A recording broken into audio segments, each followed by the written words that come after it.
Hello, everybody. I'm Jonathan Coachman, and this is Super Bowl Sunday on EA Sports.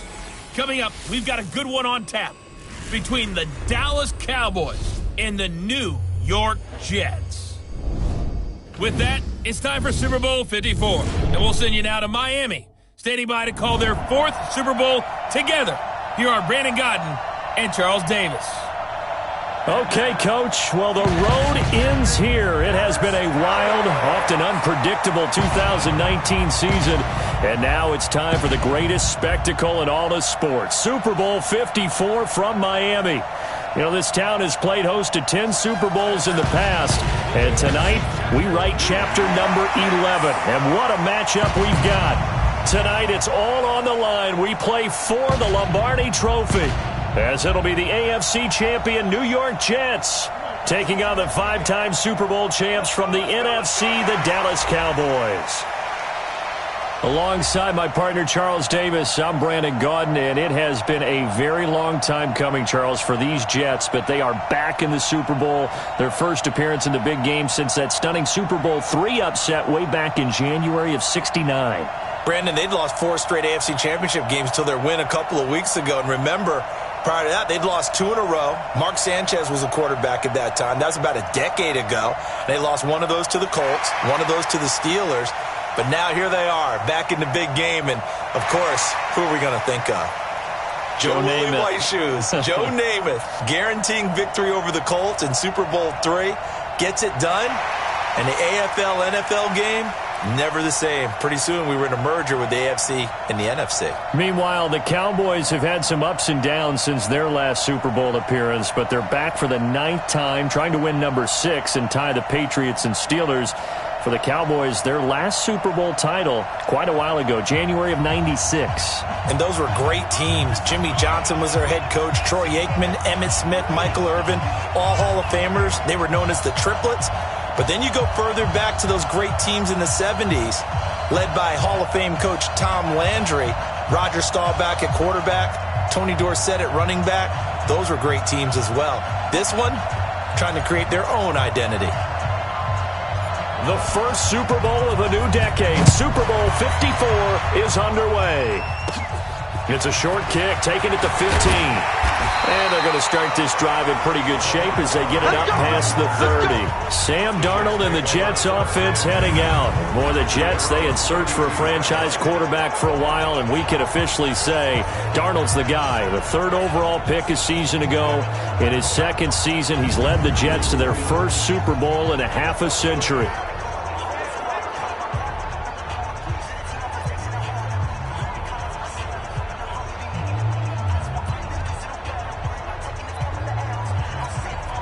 From the 32 now, here's 1st and 10. Now a carry for the former Michigan State man, Le'Veon Bell. He'll wind up getting a yard on the game's first play at 2nd down. Offensive starters time. Electric is certainly a word that comes to mind when you talk about Le'Veon Bell.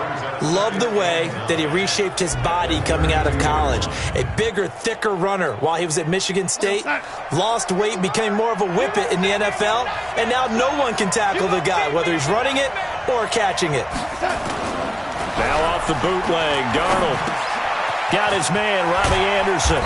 And he's corralled at the 40, but not before picking up 8. One thing we do know, he's going to get his catches. So as they move forward defensively, got to continue to focus on not giving up the big play when he does catch the ball in the secondary. And he will have a man, Demaryius Thomas. And he'll be taken down, but not before he gets into enemy territory. Got to say, I was a little surprised to see him, Charles, come out in the shotgun on 3rd and less than a yard. Yeah, but the way the NFL is nowadays, we hardly ever see anyone really run for it on short yardage. So they're going to throw the football more times than not. That was a nice, easy rhythm throw right there, and they pick up the 1st down. Let's go, D. Tight ends on the loose. Tight ends on the loose. Tight ends on the catch. Darnold off the play fake to Bell. That's complete. It's Bell. And he's going to be stopped up right at the line of scrimmage. Nothing on that one. It'll be 2nd down. And a look at the defense for the Cowboys. Robert Quinn gets to the quarterback as well as any defensive end in the league. A lot of it goes back to his high school wrestling background. He understands leverage and hands as well as anyone. Had the completed pass, but for no gain, stopped right at the line, so it's 2nd and 10. Again, Darnold. Caught here by Bell.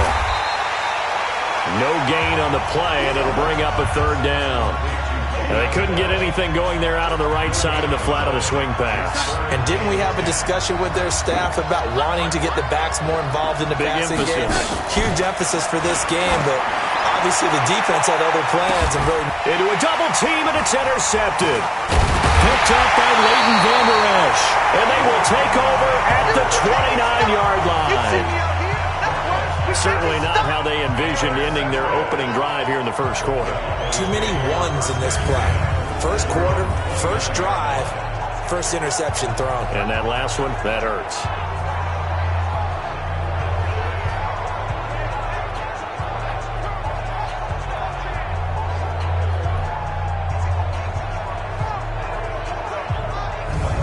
And now back out comes the offense.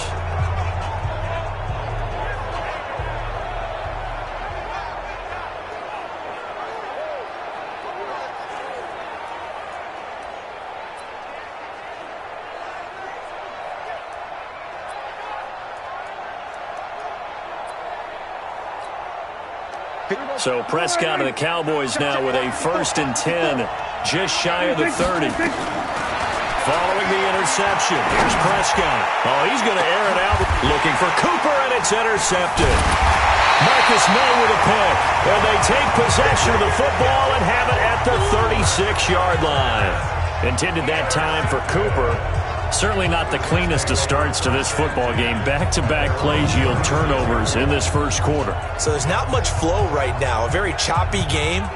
And I know this. It's a copycat league. We say it all the time about the NFL, but I'm not quite sure this is what they had in mind about something they wanted to emulate. No, you don't want to emulate a turnover. The New York set to take the field. Now, they were intercepted the first time they had the football, but now they get it back, and it's still 0-0. And because of that, you know what the thought process is? Interception. What interception? It didn't really happen because they gave up no points. So go back on the attack. Go back and run the offense you believe will be successful. Find your playmakers and give them the football. They go back to the air here after the INT on the last drive. And able to get this one across the 45 before he's brought down. Give him 12 yards there, and the Jets have a first. A first down throw, Darnold. Nowhere to escape, and he goes down. The sack by Robert Quinn. And we say it all the time, have to be able to get rid of the ball sooner than that. You have to help your offensive line out. They're going to protect you as best they can. And if you're getting 3 to 5 seconds to throw the ball, they're doing a really nice job. But when you hold it and give up a sack, you're really almost discrediting their work.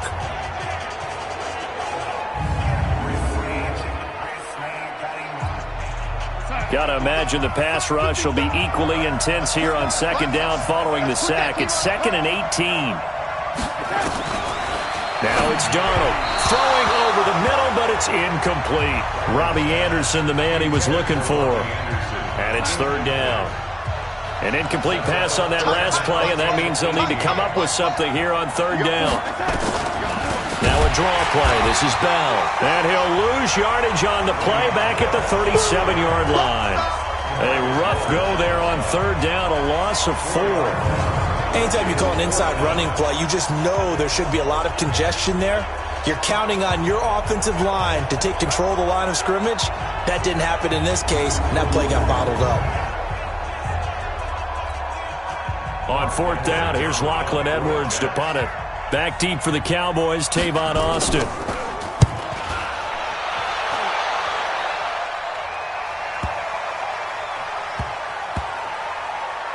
And a great job here. This is going to turn out to be a beauty. This is marked down at about the 3-yard line. That is how you flip field position. That's an absolute bomb of a punt. Downs it inside the 5-yard line. Absolutely ideal. From that position, you're hoping to get it down inside the 15, inside the 5. Superb. And now Dallas gets set to take the field. And they will start this drive with just terrible field position, backed up inside their own 5. But we have seen teams be bold here and take shots, right? Sometimes you go max protection, make it a one-receiver route, and take your shot downfield. Into double coverage, and it's intercepted. Picked off at about the 31. And he'll take this back down inside the 20. Cooper was the target there. Well, they were obviously backed up, had a little bit of space from the goal line, snapping it from the 3, but still trying to throw it, and... Yeah, exactly. This is where hindsight is 20/20 comes into play, right? Seems like a good idea to throw the ball there. Maybe you'll surprise them and catch them off guard. Instead, you've created a turnover and put your defense in a bad spot. And New York set to take the field. And things haven't started so well for this side. 2 drives, 2 punts. So now you've got to start looking not just at play calling, but which guy's going to step forward and say, okay, let's get this thing done. Because within that unit of 11, sometimes one guy can make a big-time play and break through the barrier. After the interception, here's Darnold. And he's got his man out of the backfield. That's complete. And they'll work this down to the 15 for a pickup of 4. It'll be a gain of 4. And it's a second down. 4 yards on that last completion, so that sets up 2nd and 6. Try to find a lane, but instead he'll get back to the line of scrimmage and no more. They had great starting position to begin the drive, but now they look up at a 3rd and 5. Darnold now to throw. And it's caught by Herndon. And they corral him just a couple yards shy of the end zone. They're able to convert on 3rd down, and that sets up a 1st and goal. And in a lot of ways, that catch is expected. Red zone presence, and that one was realized there. You've got to find your tight end in that situation.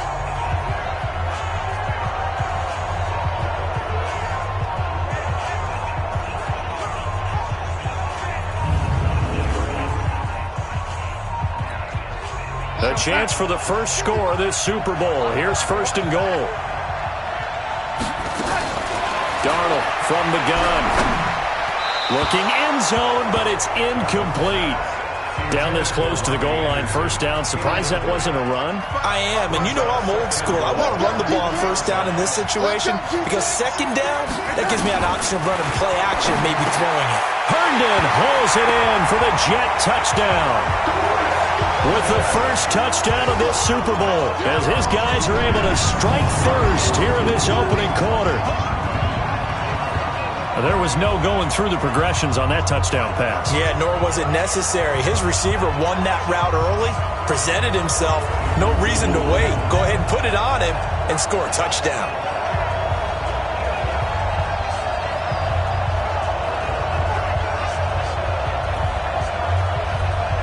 Extra point attempt to follow here.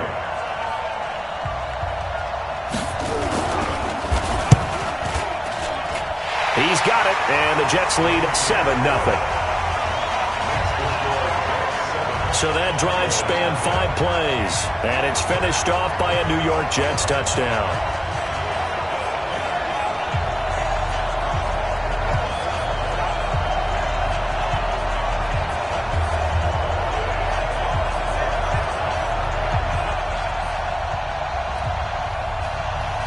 Here's Sam Ficken now for the Jet field goal. This one taken from the 7.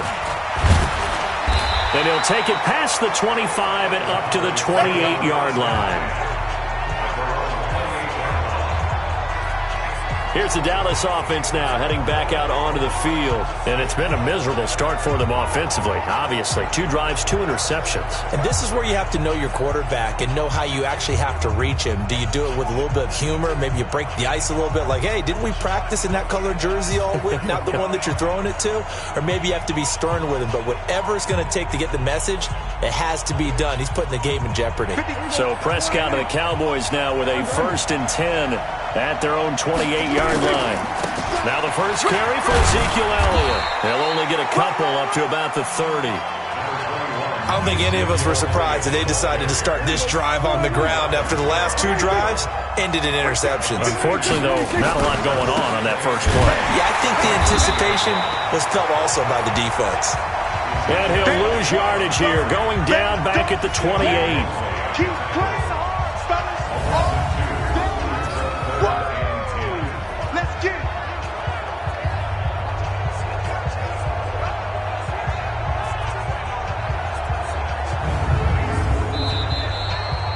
After 7-0 on EA Sports.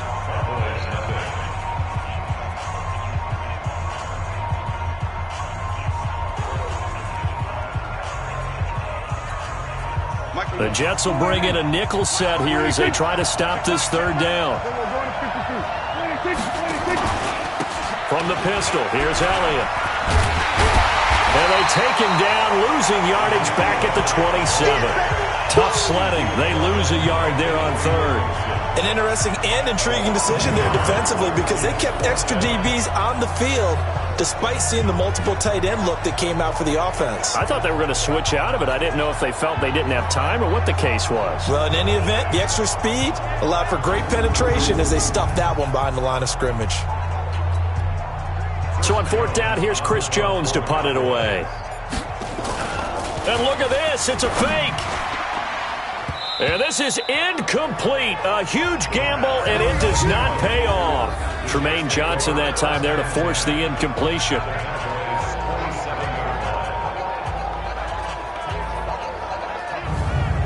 Le'Veon Bell and the Jets ready to begin their next drive. And he's had his chances in this game. He just hasn't been able to find any daylight so far. Patience, patience, patience. And that's the hard part for a runner because they expect every run to be a big one for something to pop. So they have to sometimes go through the struggles before it happens for them later in the game. But you got to give credit to the rest of the team. They've worked around the fact that he hasn't had his normal big game. Yeah, despite his struggles, still winning here in the second quarter. Now a first down carry by Bell. And he still has yet to get on track in this first half as they're going to stop him behind the line. He'll wind up losing a yard on the play, and it'll be 2nd and 11. I enjoyed watching Robert Quinn in pregame warm-ups with you down on the field. Did it surprise you how tall and angular he is? You wouldn't think he'd be able to play against the run that well, would you? But he can, and he showed it right there, didn't he? That's that wrestling background he has. He understands leverage as well as anyone in the game. A big-time wrestler in high school. He didn't lose very often. 3-time heavyweight state champ in South Carolina. A loss of a yard there to start out. That leads to a 2nd and 11. Out of the shotgun, here's Darnold. Throw complete to Herndon. And down inside the 15, shy of the 10. 17 yards for the Jets there as they've got themselves a first down. I know I spent a lot of time talking about how tight ends in a lot of cases now are pumped up wide receivers, but they're still big people. He used that frame right there to absorb a really big hit on him and held on to the ball.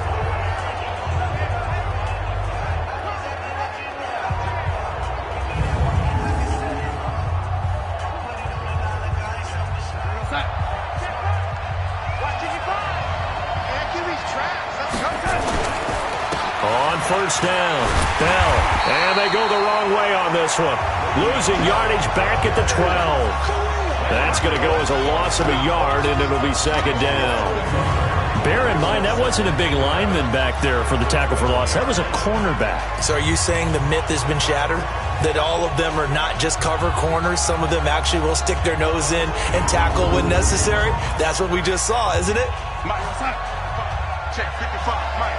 Too low, got that.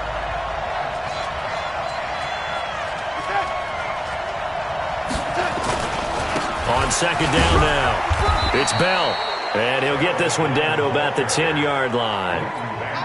After getting stuffed on first down, not much better there. 2-yard gain. I got you, boy. Throwing here on 3rd down, Darnold, a screen to Bell. And he's going to take it in for a Jets touchdown. From 10 yards out, and the Jets will extend their lead. There are several elements to a well-executed screen pass. This one resulted in a touchdown. It had all of those elements. Hey, you're so right because you really need the rush to almost get to the quarterback, almost get to the passer. then you've got to get the ball thrown perfectly, whether it's to the running back, the wide receiver, wherever the screen guy is. And, of course, the blocking has to form in front to get him downfield for the touchdown.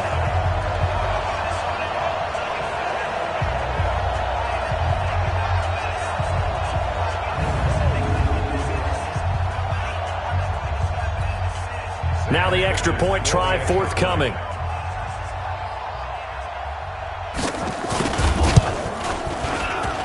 And it's good to make it 14-0.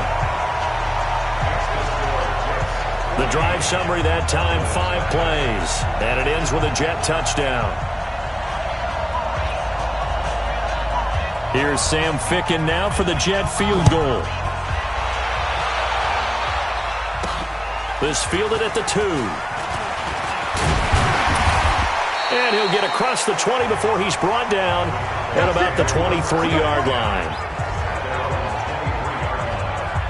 Zeke and the Cowboys ready to begin their next drive. And for him, it's been pretty limited involvement down on the scoreboard. Maybe time to turn to this guy. And you know me well. Winning games to me means starting with the running game and continuing to press the running game.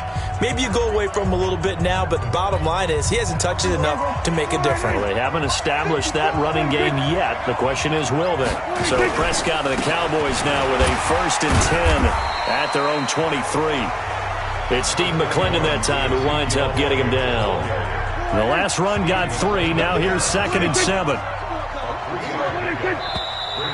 Now flags fly in, and one of the Cowboys looked like he got going a little early. That's on the Pro Bowl guard from Notre Dame, Zach Martin. Still 2nd down. And that false start penalty certainly not helping their cause here. 2nd down and long. After the penalty, it's Elliott. A 1-yard gain there following the 3-yard pickup on 1st down. One thing to keep in mind, partner, especially in the second half, when you've got a running back of this size, of these dimensions, I can just tell you, attrition does set in for a defense because you're excited about hitting him in the first half, maybe not so much in the second half, and some of these shorter gains turn into bigger runs later. That'll be a loss of 4 yards on the play, and that'll bring up 4th down. We think, Brandon, I like the intensity this defense is showing right here in these first few drives. They're not just holding the line because they're doing their job, but they're doing more than that, aren't they? They're getting a nice push into the offensive backfield. And a great example right there for the loss on the tackle. So the Cowboys will punt it on 4th down. And they're going to fake it from deep in their own territory.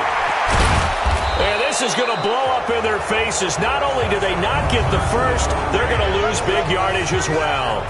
A little trickeration there, but it doesn't fool this defense. And, boy, that means this next drive is going to start at the 3-yard line.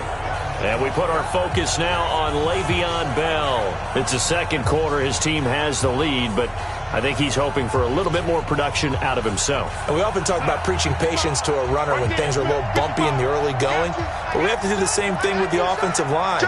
They can't wait to halftime to make the adjustments. They have to do it from series to series. So those surface tablets come into play. Check out what the defense is doing and see if they can find a better way to run it. So they'll search for that patience here now. If you're the coaching staff upstairs, you might want to file that play away. Did you see how fast the safety closed on that one? Coming up in run support, made a big-time tackle. Might want to try and check into a pass next time. Yeah, got him for a loss. Really, really great play defensively.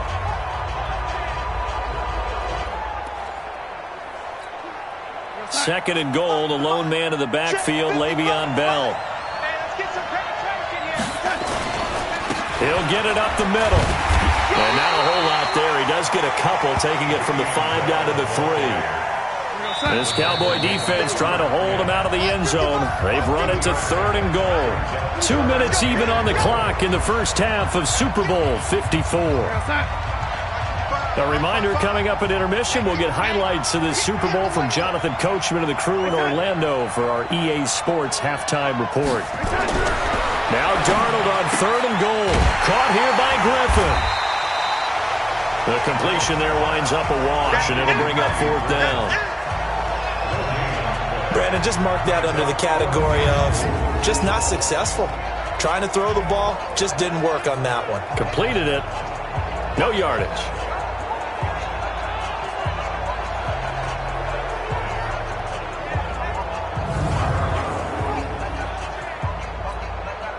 So on 4th down, the Jets turn to kicker Sam Ficken.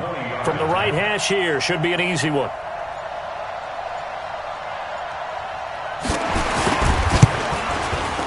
Ficken's kick is good. But wait up now, a flag is down. If this is on the defense, they're going to get the first.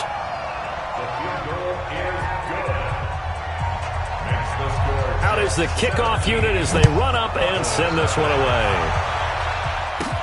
This will be fielded at the 6. And he'll make it across the 20 as his guys will set up shop at the 23-yard line. Now Dak Prescott of the offense heading back onto the field. He and his team, they have had a rough go of it here in this first half. Maybe time for him to put his foot down here in the second quarter. Put his foot down and become a little more accurate throwing the football. He's already thrown 2 interceptions. He's trying to find a way to equal things out. And instead of it going to the opponents, get it to his own receivers and find the end zone. Yeah, you mentioned those 2 picks. No touchdown passes yet either.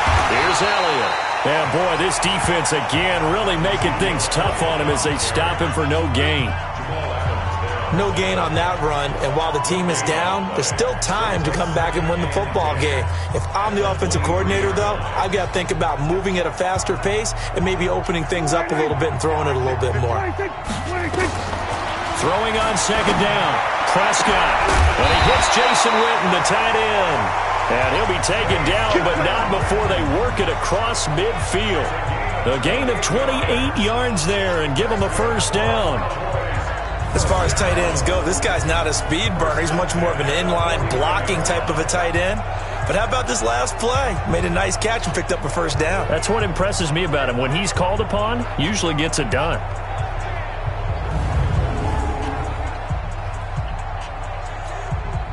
This offense finding its legs now. Here's another 1st and 10.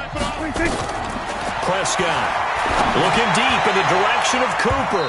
And he knocks the ball away, and it falls incomplete. Amari Cooper, his intended receiver, and now it's 2nd down. After the incomplete pass, here now is 2nd and 10.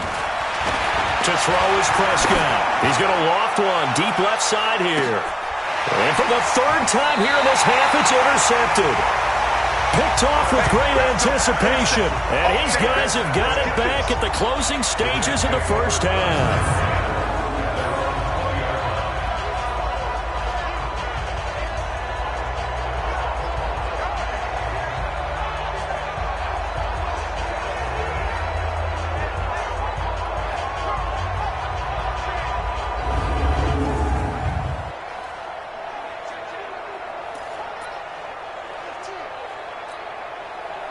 Jets offense coming up now to start their next drive. And the ball backed way up, so thinking with this amount of time on the clock, probably just sit on it, and we'll see these 2 teams go to the lockers. Yeah, I don't think you want to overthink it in this situation. Either side of the ball. Just go ahead and finish up the half and get on out and talk about it. That's good for a Jet first down, a gain of 13. So we've reached halftime here in the Super Bowl. As we go up to Orlando now and hand it over to Jonathan Coachman with our EA Sports Halftime Report. Take it away, Coach. Okay, Brandon, thanks very much. What a season this has been. Hard to believe it ends tonight. As we'll get back to you guys for the second half of this Super Bowl in just a moment. All right, Coach, thank you, and we welcome everyone back for quarter number 3.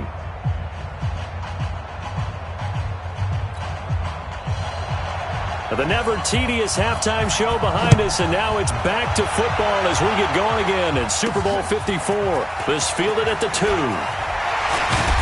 And he'll take it back to about the 19-yard line. Let's go!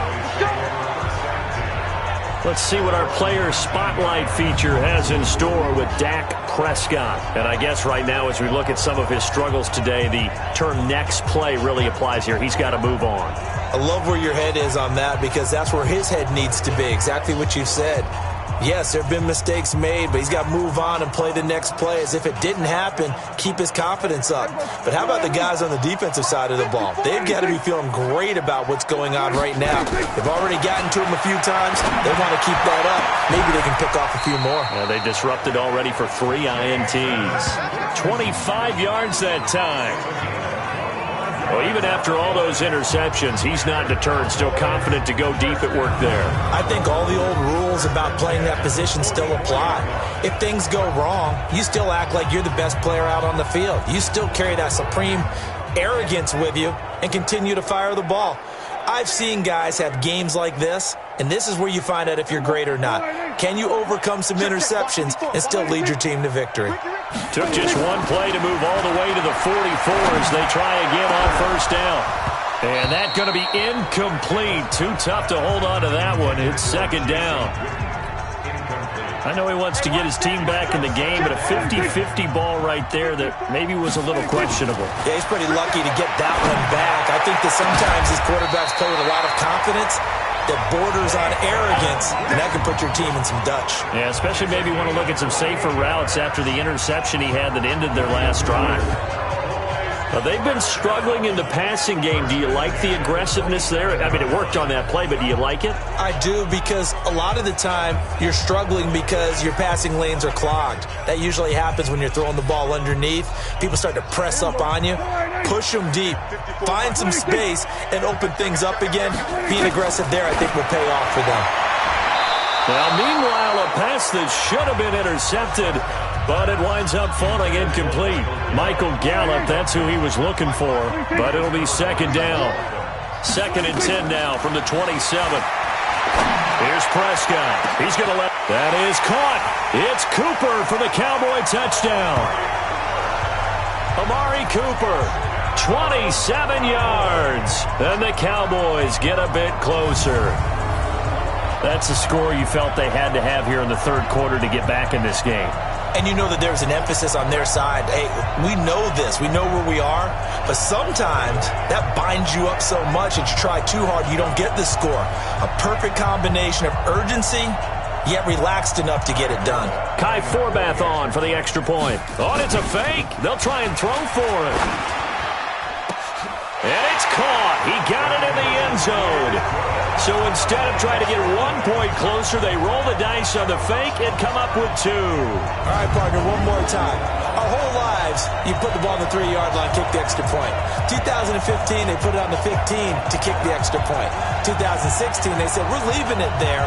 So if you want to fake it, that's a long way to go. And they got it done. I was going to say, they had a 15-yard play in their back pocket. You don't see that on too many play sheets, do you? No.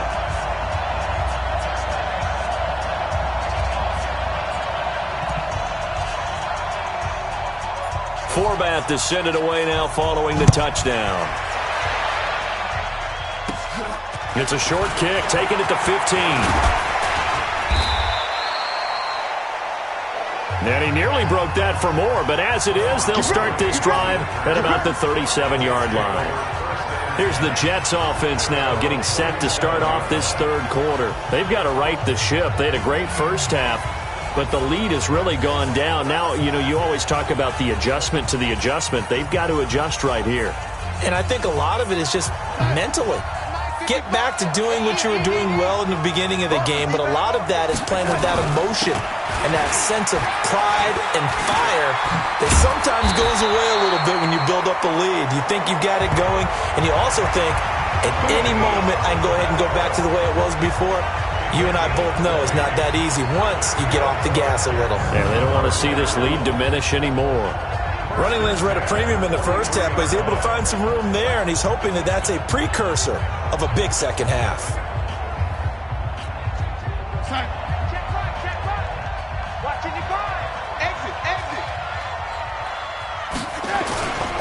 And they'll keep it on the ground with Bell. So a nice job to break the one tackle, but not much daylight after that as he's brought down. The tackle was made by Michael Bennett. On second down, it's Bell.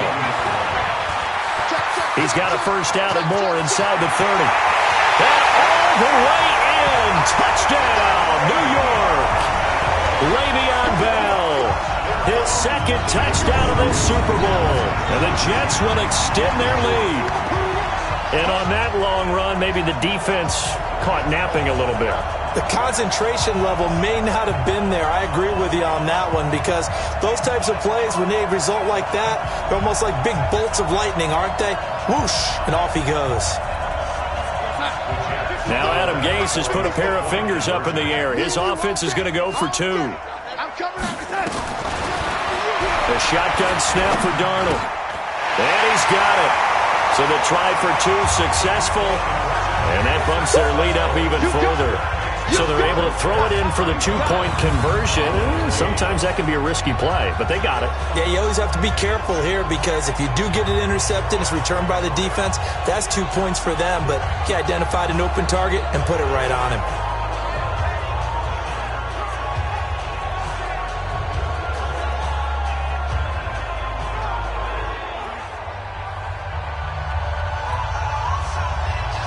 Here's Sam Ficken now for the Jet field goal.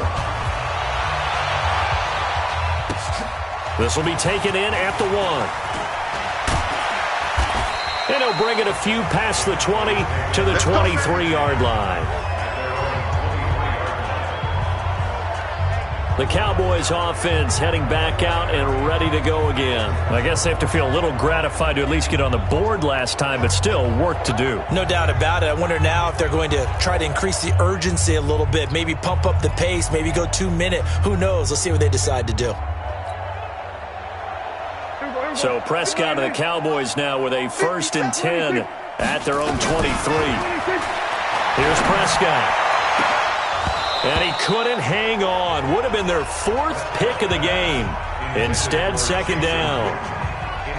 Trying to decipher what's going on out there because I don't know if he's just getting bad reads. I don't know if the defense is confusing him. I don't know if he just has, bad info and intel before he snaps the ball. But he's made some pretty bad decisions with the football lately. Yeah, several bad decisions on the interceptions he's thrown, and frankly, that should have been another pick right there.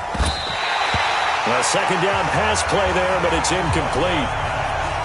Well, this secondary has done such a good job of frustrating these receivers tonight. Another example right there on the deep ball. Sometimes when the sun goes down and it's just the bright lights in the stadium, puts a little extra spring in their step, doesn't it? And that's what we're seeing from the defenders. Doesn't matter whether it's man or zone, deep ball, short ball, and that was a deep one there. They're making plays on the football, contesting everything.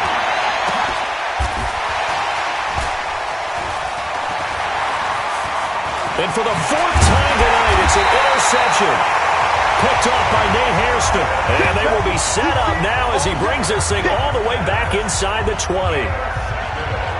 That interception sets them up beautifully already in the red zone. And you can hear it all the way up here. Oski, everyone turned to block, find a spot, and now they're set up inside the red zone for their offense.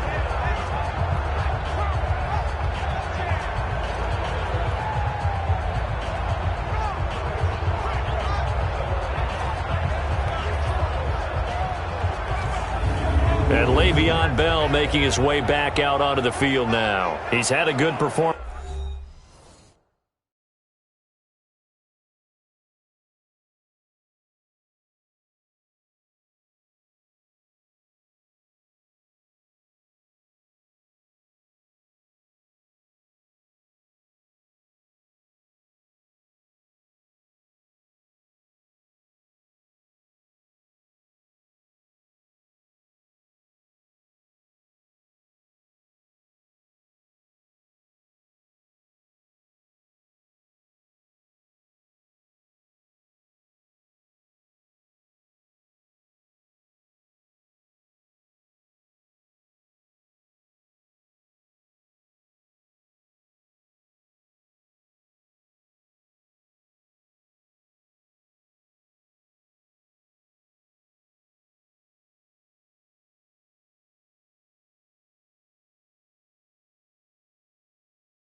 Move the ball effectively on the ground. Of course, he has the one touchdown. And when you're able to move it as effectively as you've described, that leads to finding a way into the end zone, and now he's just trying to do it for a second time. And, of course, with that comes additional yardage. Yeah, looking for additional yardage. And, again, that second score here in the third quarter. Darnold on first down. Now they go screen. It's complete. The first down screen pass, good for 5.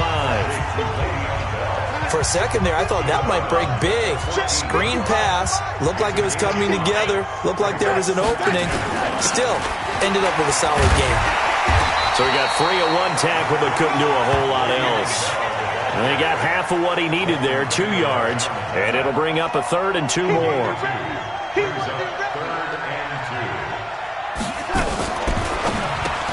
And he's got it complete to Anderson. And he's got the first down as he gets it to the 8. Give him a gain of 4, able to convert, and that sets up 1st and goal now. So how would you describe that one, partner? Workmanlike right there, getting that first down, blue-collar type football? Yeah, only needed 3, got 4, just enough. I like workmanlike. I think it's pretty cool myself. Everything doesn't have to be high glamour in this game.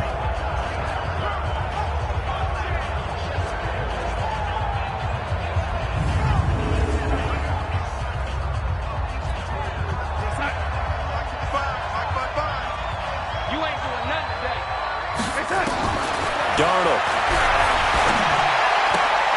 This one caught by Crowder.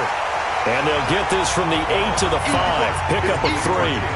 3 yards is the gain that time. 2nd and goal.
And the ball smack dab on the 5-yard line. Here's 2nd and goal.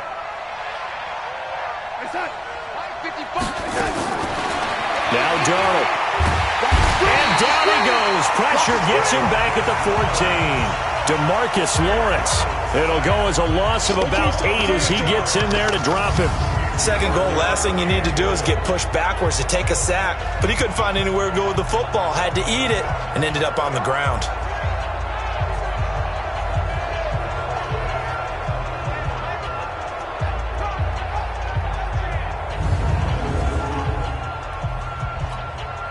Following the sack, they go from the 13 on 3rd and goal. Here's Darnold, and that is incomplete.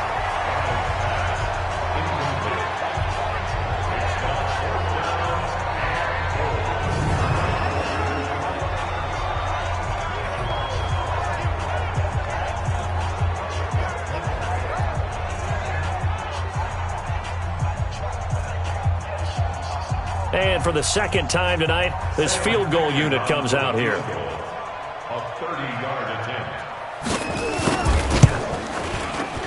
Fickens' kick is good. And that will push this lead up to 20 now. So the drive stalls out inside the 15-yard line, but they do get 3. And I've talked with enough players nowadays that when they have these types of kicks, that no one says to their guy, hey, that's just like making an extra point, piece of cake. Because the extra point is not a piece of cake anymore. But kicking a field goal from that distance, just give him confidence and let him knock it through. Fielded about a yard deep. And he'll take this up past the 20 and down at the 22-yard line. And out now come the Cowboys. And here we are almost through 3 quarters of play, and this passing game still has not really found any kind of rhythm. Put it mildly, because they're not even over 100 yards yet. And in today's NFL, where it's a pass-first league, that is quite surprising. Not many teams patient enough to stick with the run. Everybody wants to advance the ball through the air. They've got to get their timing back. Trying to shake off the interception from the last drive. He'll look to throw. And that is incomplete. Showed off the arm strength there, but to no avail. Second down. So after the incompletion, 2nd and 10 from the 22. Throwing. Prescott. Oh, he's looking long for Witten. They've got his man complete. And he will finally be taken down, but not before he reaches the 38. Obviously, they're not where they want to be right now on the scoreboard. Big plays like that, though, that'll trend them in the right direction. Yeah, a few more like that, they'll be right back in the game. And if they can continue to do that, maybe they'll inspire their defense as well. They'll get a few stops. So how about that for a chain mover? They're all the way down inside the 40 now for 1st and 10. 65. False start, offense. Maybe anticipating a blitz, and they jumped. Yeah, and if we saw it, you know that they saw it. The bad guys might have been coming on that play. Had to pick them up, and they jumped. Prescott to throw it. He'll let this go for the end zone. And this will be incomplete. Physical play on the football there, and it's 2nd down. So they'll come up after the incompletion for 2nd down. To the air again, Prescott. And he's going to be swallowed up. Sacked back at the 45-yard line. Enough takes to start to have a good drive. Quite like a big loss on a sack, does it? Now they're looking at a 3rd and long, and suddenly the momentum shifted to the other side of the football. And old Mo is a very, very fickle man.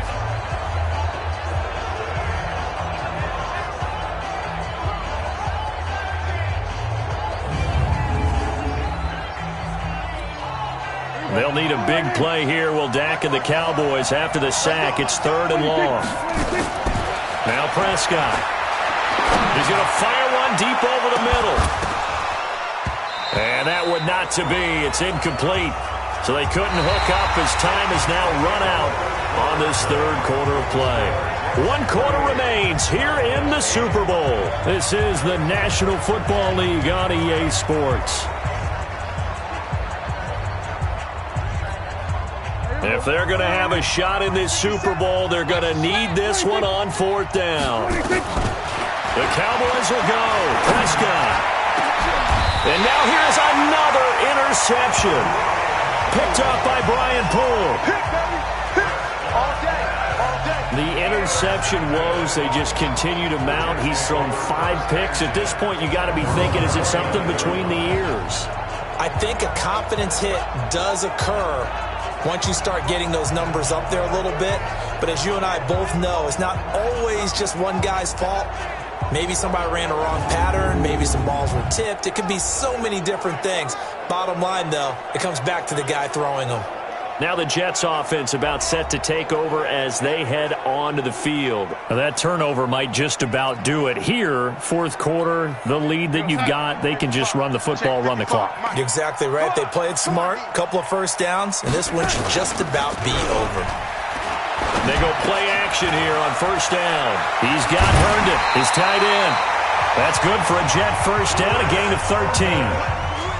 Well, it may seem a little unorthodox to some people. Got the lead, fourth quarter, yet he's still firing away. I think he believes that's the best way to go ahead and win the game.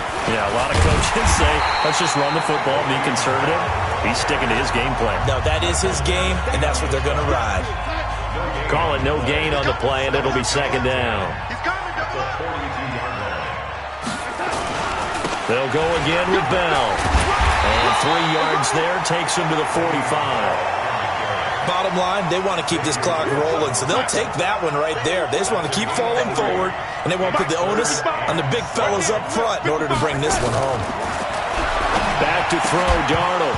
And that is incomplete. Oh, he had a defender right there with him to force that to the ground. And fourth down now coming up. You hear the calls for a penalty, but I just don't think so. I think in this situation, the defender was making sure his guy couldn't hold on to the football. So I don't see anything that warranted a flag. No, I'm with you. There was contact, but I'm happy they kept that flag in the back pocket.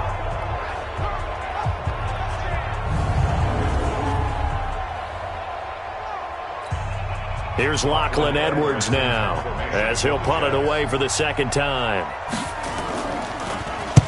And he gets it away, a directional kick going toward the sideline. And no return here. Where will they spot it? They say just outside the 20-yard line. Dak Prescott of the offense heading back onto the field. And that interception that ended their previous drive likely also ended any shot they had at victory. Yeah, long road back from here, no doubt about that one. But let's face it, if you're going to go out there and compete, you want to try and end on a strong note, don't you? Absolutely. It won't end in a victory like you said, but they can maybe take something positive out of this one. Oh, and he'll just get rid of this one deep. And that'll wind up incomplete. Try to give his man room to run under it, but it's second down. Brandon, at least there's one bright side to that incompletion. What's that? It wasn't an interception. Wow. You're a nice guy. That was kind of savage. But correct. Nope. And my goodness, another interception. Picked up by Jamal Adams. And he's going to take this one back to the 37-yard line. What a nightmarish game he's having now. 6 interceptions that he has thrown. Absolutely unbelievable, isn't it? Hard to believe we're watching this and have seen it, but it just tells you about the game of football. It giveth and it taketh away. Yeah, the guys, though, that have thrown 6 interceptions in a game, the likes of Peyton Manning, Brett Favre, I think Joe Namath, he did it 3 times. Le'Veon Bell and the Jets ready to begin their next drive. And after a sluggish start, he's really bounced back. The numbers bear that out. And you're a baseball guy, partner. How many at-bats over the course of a baseball season? Oh, boy, 4 in a game. Yeah, about 4 in a game. 4 times 162. 350 or so, right? Sometimes it takes a while for a guy to get going. That's my point. It's not the first few carries. You don't worry about that. As they go along, get that guy lathered up, get those blocking assignments down. Those 2-yard gains turn into bigger gains as the game moves along. Now a play fake here on first down. Now he's forced out low. Darnold, he lost the football. It's picked up by the Cowboys. And he's able to take this one back to the 36-yard line. When I see a play like that, I come back to risk-reward. I don't know about you, but is it worth it at that point, whatever you're going to pick up, to either take the hit, and in this case, lose the football? So should have gone down. I mean, hindsight's always 20/20, but that's the safe play. You're exactly right. Hindsight's really never wrong, is it? Because you can analyze it, but I think ultimately you got to look at it as a first option, taking care of the ball, getting what you can, and that's it. Don't worry about any more. So from the 36 now, 1st and 10. Prescott now after the fumble recovery. And that is incomplete. He couldn't hold on through the contact. Brings up second down. At this point, down big, you'd have to imagine this defense, they're just going to sit back, blanket the field as best they can. Yeah, this is actually the easy part of the game for them because, just as you noted, they can sit back, keep everything in front of them. They blanketed the field the entire game using a variety of coverages. Now a deep ball there on second down, but it'll wind up incomplete. This defense is continuing to contest every deep ball that is thrown downfield. And look, it doesn't matter whether you're playing man or zone. Eventually that becomes man on man, and you've got to trust yourself and go up at that moment of truth and make a play on the football. The Cowboys on third down. Not good. 0 for 4 thus far. This is 3rd and 10. Now Elliott. And they'll get him down at about the 37, well short of the first. Only a yard on the pickup there, and it's going to leave him with a 4th down. He continues to struggle to find a crease to break off a big one and might need to just put that aside and just try and ram his way forward and get what he can. A critical one here if they're going to have any shot at this thing. So they'll go for it on 4th down. Now Prescott. And now here is another interception. Picked off by Matthias Farley. And the return stops just a little bit shy of midfield at the 48-yard line. The number 7 usually lucky here. Not for him. 7 picks he's thrown in this game. That's only happened 6 times since 1960. And I know that the most recent time it happened, the guy who threw him, he'd won a Heisman Trophy in college, so sometimes you just have a lousy game. Doesn't necessarily mean it's a bad career, but when you're talking about one game, 7, you're right, not lucky at all. Yeah, Ty Detmer the last to do it in 2001 to throw 7 picks. Good starting position for the Jets as they come up 1st and 10, just shy of midfield at the 48. After the interception, here's Darnold. On the move to his left. He's going to take off with it. Give him a couple on the scramble. It's 2nd down.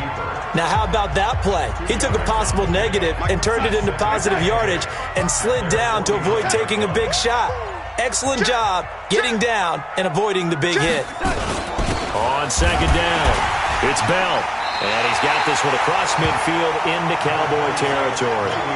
It'll be a gain of 5, but still about 3 yards shy of the 1st down marker, and now it's 3rd down. Brings up 3rd and 3. Darnold on 3rd down, and he will have a man, Demaryius Thomas. And brought down, but able to get it to their 30-yard line. It'll be a pickup of 16 and a Jet 1st down. You can see the time and effort and thought that they put into their passing game because it was evident right there. It looks like a simple pitch and catch, but you and I both know that they have planned for this and worked hard to make it happen.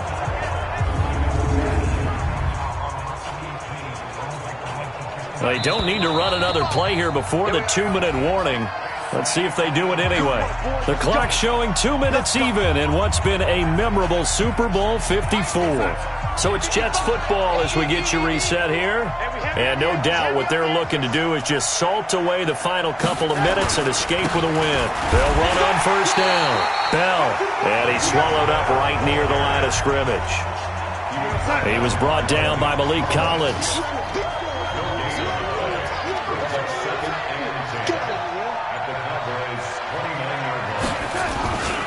Again, it's Bell. And he'll take this inside the 30 to about the 29, maybe the 28-yard line. 2 runs in a row, but only 2 yards to show for it.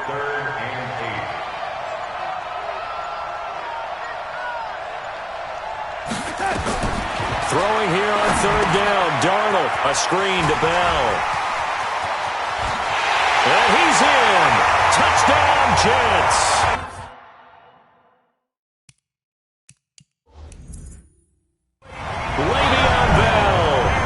His 3rd touchdown of this Super Bowl. And the Jets will extend their lead.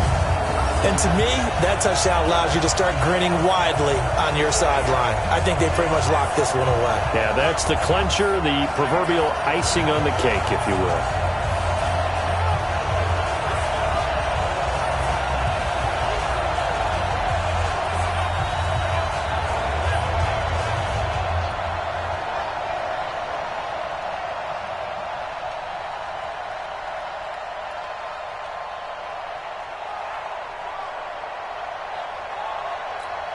Now the try here for the point after.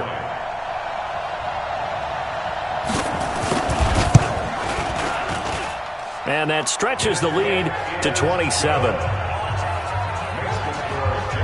That time a 6-play drive. And it's finished off by a New York Jets touchdown.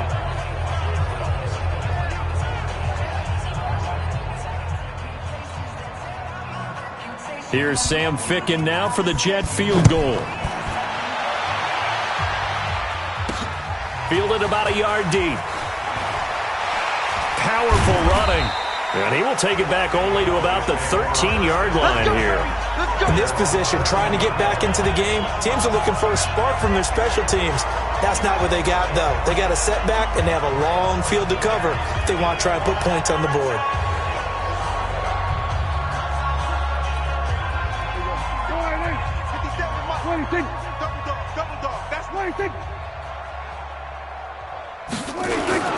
They start on the ground with Elliott. And they're able to swarm him behind the line, and his rough night continues. Jordan Jenkins there on the tackle. Officially nothing on that last run. They'll try again 2nd and 10. 10th carry now for Elliott. It's a loss of 11 on the play. And they're going to face an uphill battle here on 3rd and long. Facing the prospect of a punt from their own end zone, they need some cushion. Let's see what they can do on 3rd down. And the New York Jets have won the Super Bowl. And the Lombardi Trophy will be in the Big Apple. And to the Super Bowl champions, they etch their name forever in NFL immortality. That's pretty phenomenal right there. It actually gave me chills just to hear you say that, because immortality forever and ever. When you look in the record books, you'll see this team, you'll see their picture, that your name will be a part of it. That's got to be an incredible feeling, because it's been a long journey to get there, and now they get a chance to enjoy it.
Hello, everybody. It's the coach. This is Madden 20 on EA Sports. We're just about set to get started, and this ought to be a good one between the Pittsburgh Steelers and the Denver Broncos. With that, we head up to MetLife Stadium as we'll hand it over to the two men that'll call the action, Brandon Godden and Charles Davis.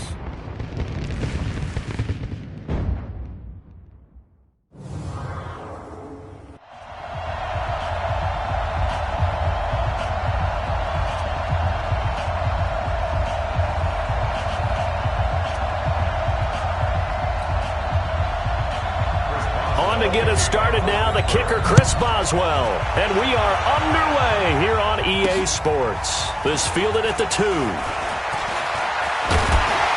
And not a bad return here. He gets it out to the 25-yard line. So here are the Broncos now for their opening drive. They will be led out by a second-round pick in 2019. Out of Missouri, it's Drew Lock.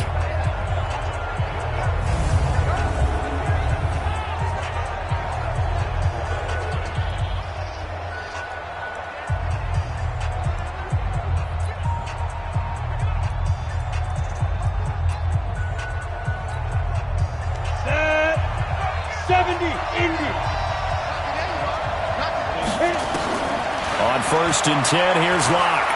Well, he's going to take a shot right away. And that's caught inside the 35. And he takes it all the way down to the 32.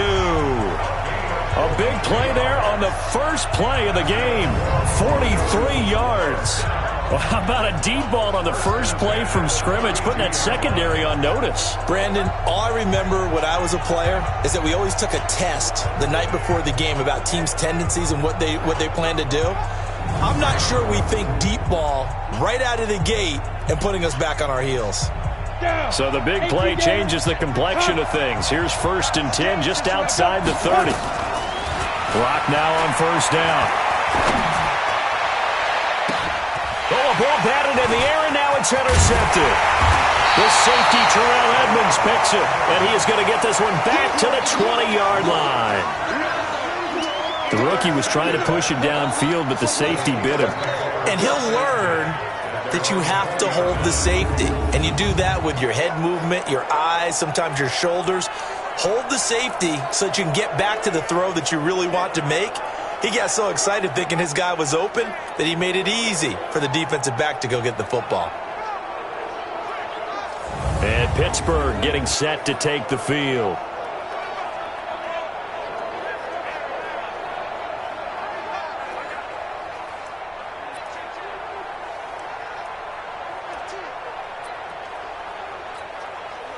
Big Ben and the Steelers with a 1st and 10 at their own 20-yard line. First carry for James Conner. He is taken down at the 21 after a short gain of 2. I think that's the type of run we'll continue to see throughout this game. The snow coming down, I don't expect a lot of big plays to be broken. Throwing on 2nd and 8, Roethlisberger. And he'll be hit as he releases it, and that'll fall incomplete. Pressure, and that's certainly going to be a key to this game going forward. And that time, they were able to get in there and influence the throw. And remember, quarterbacks got to get rid of it. They don't have the tucker roll that they can fall back on anymore. Here's Roethlisberger. And they get to him with a pressure as Roethlisberger goes down. Credit the sack to Von Miller. Great job defensively. I think he was trying to go through his progressions, find someone to get rid of the football. Before he knew it, he was on his back. So that just brings us right back to what you said in the beginning. A great job defensively. Nowhere to go with the football. That led to the sack.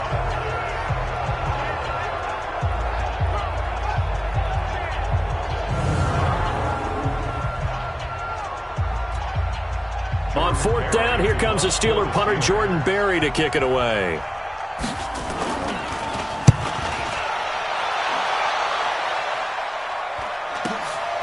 Returnable here from the 38. And a 7-yard return following a punt of 45 yards. And the Broncos take over, 1st down and 10.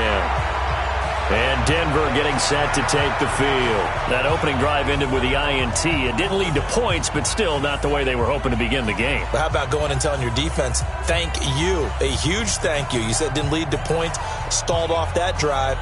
Now they've got a chance to redeem themselves and maybe reward their defense a little bit by putting some points on the board on this one. So good starting field position for them here as they come up 1st and 10 at the 45. And now a throw on 1st down there, but it's incomplete. Deshaun Hamilton, the intended receiver. That'll bring up 2nd down. And this O-line, it is the lifeblood of the offense. They established the tone. Mean, nasty, physical. They can't wait to get after people. That allows the rest of the offense to feel confident. So now 2nd and 10 after the incompletion on 1st down. Throwing now is Locke. He's going to fire one deep, middle of the field, into a double team, and it's intercepted. Picked up by Minkah Fitzpatrick. And a big turnover there as his guys will get the football back. 2nd interception for him now here in this first half. And you got to think he's a rookie, Charles. How much does confidence start to become a factor? I think that's a great question because that's what they're going to check on when he gets to the sidelines. The coach is going to check on it. His teammates are going to check on it because when you haven't done it before, it's not something that's part of you. You got to see how you're going to react. Let's see how he bounces back. Yeah, because 2 interceptions for him in college and a half. I mean, that just didn't happen. Pittsburgh's offense now heading back out onto the field. And on the first drive, 3 and out. And I know that these are professional athletes, but I would imagine sometimes you get the nerves at the beginning of a game still, don't you? Those don't ever go away. And typically, what I've heard from guys and what I remember from playing, if you don't have nerves at the start of the game, it's not going to be a great day for you. You're not really ready to play. So finding a way to harness those nerves and not let them affect you in a negative way, that's what all the guys are looking for. I like the idea to mix it up from time to time because, let's face it, you can't be predictable. But the execution was a little lacking on this one, right? They might want to go back to the drawing board with that call.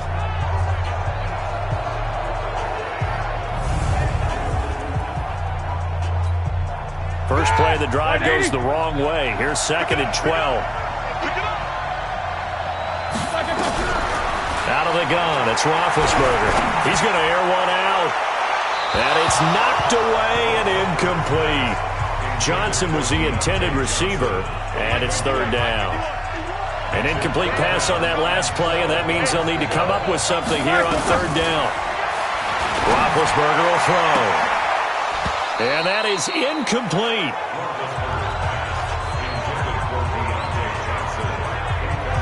I think the punter might start to get into a pretty good rhythm here if he keeps getting opportunities. But that's the last thing his team wants to have happen, right? The last thing you want to see is your punter feeling pretty good because he's out there all the time. Yeah, first quarter only, but they're 0 for 2 on 3rd down conversions to start this thing. And the kick's away as he angles this one for the sideline. And where will this be spotted? The side judge says it went out just across midfield. Out comes this field general once more, leading his offense back onto the field. Bottom line, he's got to figure things out. He's completed 3 passes, but 2 of them have been to the wrong team so far. And when we talk about the best quarterbacks, we're usually talking about touchdown to interception ratio, aren't we? And 2 to 1 is acceptable, but the top line guys, 3 to 1 or better is what they're looking for. Now we're talking about interceptions versus completions. That's not a ratio should ever be in any discussion. Looking for more there on 1st down, but this throw downfield, incomplete. Cortland Sutton was the man he was looking for, and that'll bring up 2nd down. And a look at the Steelers' defensive unit. Bud Dupree came out of the University of Kentucky determined to let everyone know that they play football there as well as basketball. A terrific pass rusher off the edge. An incomplete pass on 1st down. That leads to a 2nd and 10. Block will try again on 2nd down. And now he'll turn, and off his back foot, he'll heat. And here's another interception, the 3rd of this first quarter. Picked up by Minkah Fitzpatrick. And a big turnover there as his guys will get the football back. So his struggle is just continuing here in the first half, throwing the football. Charles, now 3 interceptions. And they don't feel like they're just great plays by the defense. There's a sense that maybe he's a little careless with the football now. So some of the great coaches in the past, you know what they've always said? I can't teach you, obviously, because you're not listening. So maybe the bench can teach you. He's got to be careful now. He might get pulled. And Pittsburgh getting set to take the field. This is their third drive. Right now, maybe not about points, just about getting something. They haven't gotten a first down yet in this game. It's a mental barrier you don't think about until you go a couple of drives without getting a first down. Then all of a sudden it looms big. It gets harder and harder to actually attain that first down. Hey, pick your game up. After the interception, here's Roethlisberger. And that will be incomplete. Would have been a big hitter if they had connected. Instead, it's second down. So they'll come up after the incompletion for second down. On second down, Connor looking for space. And he's upended at the 6 as they double their room to maneuver on a pickup of 3. Well, that's a good start to this drive on the defensive side of the ball. Force the incompletion on first down. Then you're able to shut down the running play on second. Yeah, I wouldn't be surprised now. A little bit of pressure going at the quarterback in an expected passing situation. And he is going to have the first down as he's up to his own 13-yard line. So finally completes his first pass. Credit the defense, though. They've been showing him some different looks, keeping him off balance. Yeah, I like the observation that you had there, because when you give him different looks and give any quarterback different looks, it takes just a little bit longer to process sometimes, and you don't throw the ball with the same confidence. You're not sure that that's where you should go with the football, and that's worked for the defense early in this game, and now he's got his first completion. Let's see if his confidence comes back, and he starts to get into a nice little groove.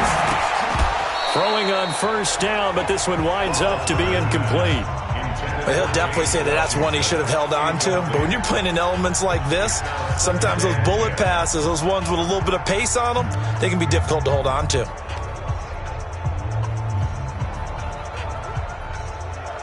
So after the incomplete...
Completion on first, now 2nd and 10. Defense, let's go. Pick it up, Steve.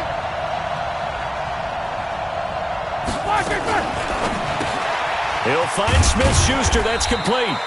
And he'll be a couple yards shy of the 20 at the 18. That catch good for 5. It's 3rd down.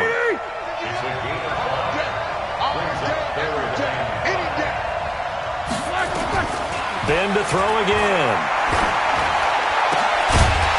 And that will be incomplete.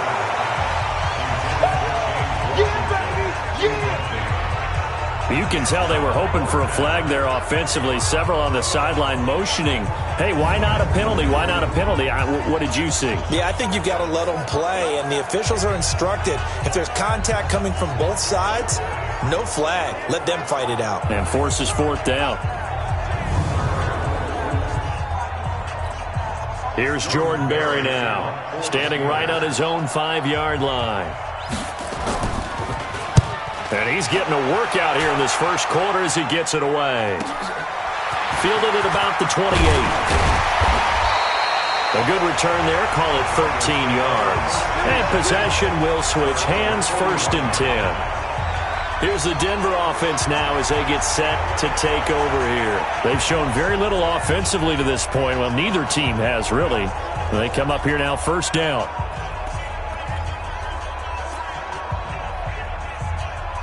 They've got good starting field position as they come up here 1st and 10 at the 41-yard line. Trying to shake off the interception. He'll look to throw.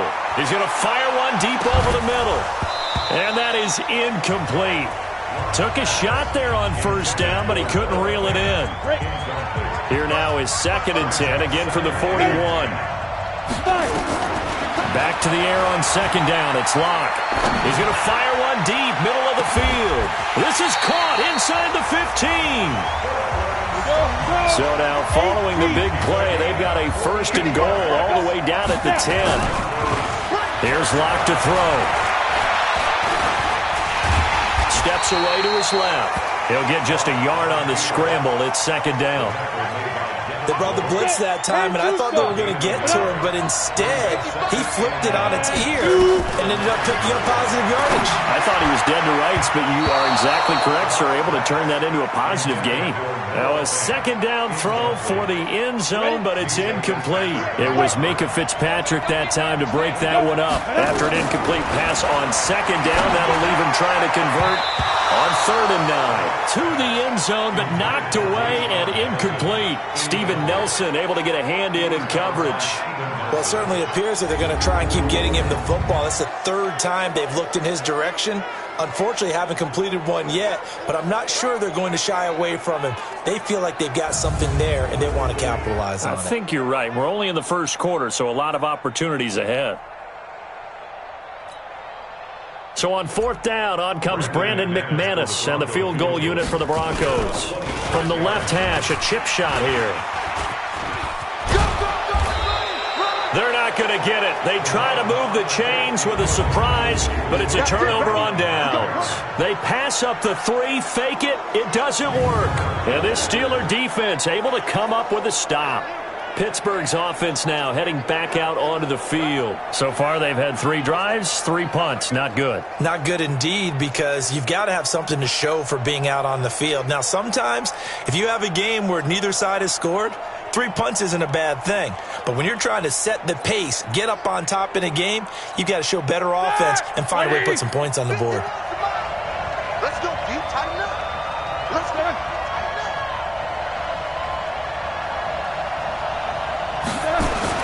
They start with a give to counter. And he's only able to work this from the 8 to the 10 for a pickup of 2.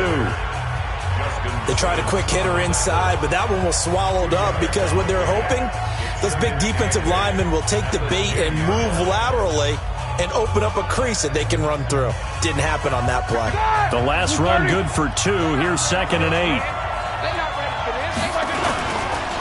Now Ben going to give this one to Connor. And he'll find some room to get this up to about the 14. It's a 4-yard pickup there, and it leaves him with 3rd and 5. From the gun on 3rd down, it's Roethlisberger. And he's got his man, the tight end, McDonald.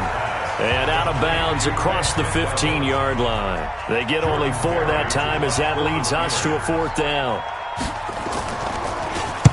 Barry on to punt as he gets this one away.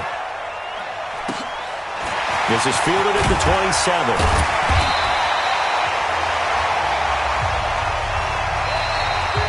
No score after 1 on EA Sports.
The Broncos onto the field, ready to start their next drive. And given the elements, this might have been what we would have expected, Charles. Scoreless into the second quarter. The elements have definitely played a... That's caught inside the 20. And he takes it all the way down to the 3. It's a big play there for the Broncos. 61 yards. Excellent execution, and now they're set up nicely. Are they ever? Red zone? I wonder what the next play call is going to be, because after a big play like that, a lot of teams like to use the momentum to launch another one.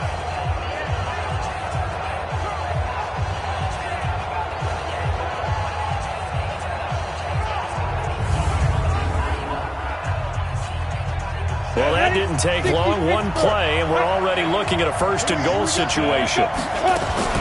Here's Locke. And this is caught for a Bronco touchdown.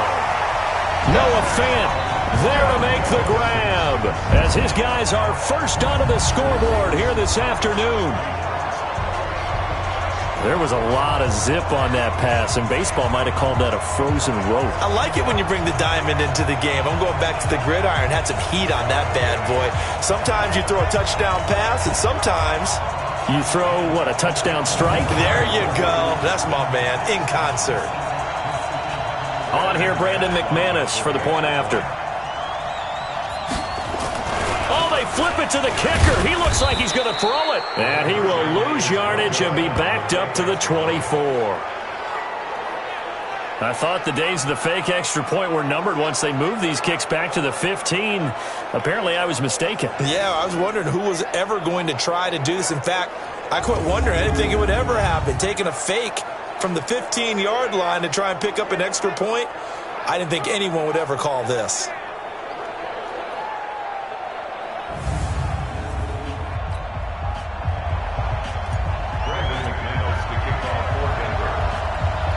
So they went for two and failed. They didn't use him on the PAT, but now he boots this one away with a 6-0 lead. It's a short kick, taken near the 18. And they're going to start this drive in pretty good shape as they get it up past the 30.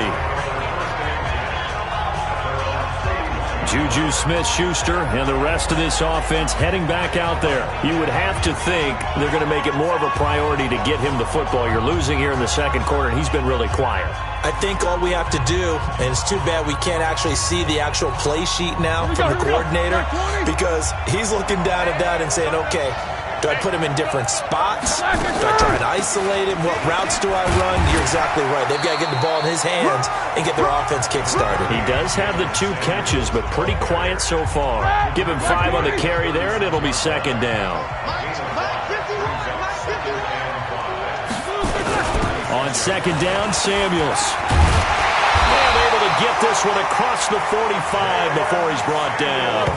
A gain of 10, good for a Steeler first down. I think they like this drive a little bit better there, partner. Running game helping out, picking up some of the slack. Because remember the last drive, they went 3 and out.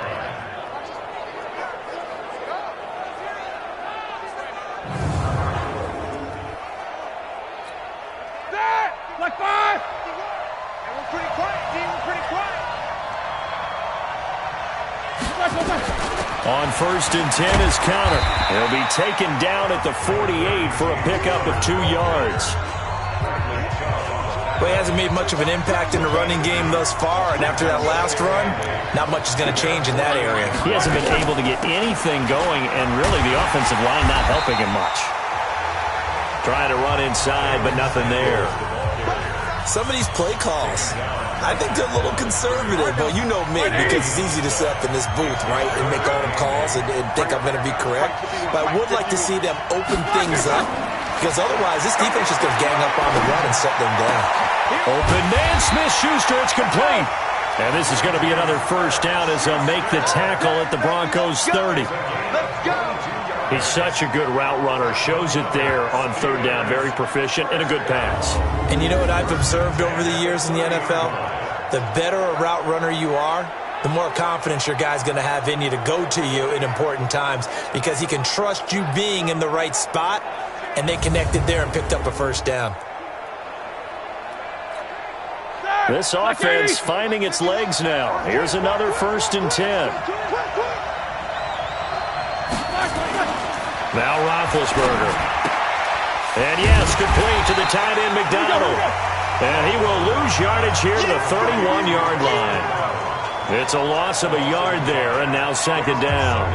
Well, I know it goes against the instincts of the person catching the ball because all you're ever taught is catch the football, don't drop it. But drop it there. Yeah, in that situation, dropping it would have been better. End up losing yardage, even though they completed the pass. As good as a sack. Yeah, how about that? Although they won't get the same credit for it, and it won't help them at contract time. That pass play wound up for negative yardage, so here's second and 11. Shotgun handoff to Samuels. Looking for a seam, but finding none. He'll get back to the line of scrimmage, and that's it. No gain that time, and it leaves him with third and 11 coming up. The Steelers on third down. They've converted just 2 for 6 thus far. This is third and 11. Now Roethlisberger. Oh, he's going to go for it all. And unable to connect. Incomplete. Give them credit. They took their shot, but it's going to bring up fourth down. Well, earlier in the quarter when the defense was keying on the run, you said offensively they need to open things up, take some shots downfield. Didn't work there, but they did it. Yeah, I'm not going to change my tune now. I still think it's the right play because when you take those shots downfield, you open the eyes of the defense to what you could do to them, and that may open some things up for you offensively. And this is right down the middle as he puts it through. And they are on the board, trailing now 6-3. So the scoring drive encompasses 9 plays, and the net result, 3 points. Take your disappointment and put it aside. 9 plays. Yeah, they want to end up in the end zone with a touchdown. I get that. But sometimes those 9-play drives pay dividends later with another 9-play drive that culminates in a touchdown when they wear down a defense. This is fielded a couple yards deep. And he'll wind up getting an extra couple yards here for his trouble as he'll bring this one out to the 27. Here comes the field general leading his offense back out there for the next possession. On one hand, as we look at some of his struggles with the 3 interceptions, he's got to be upset. On the other hand, they're still winning this game.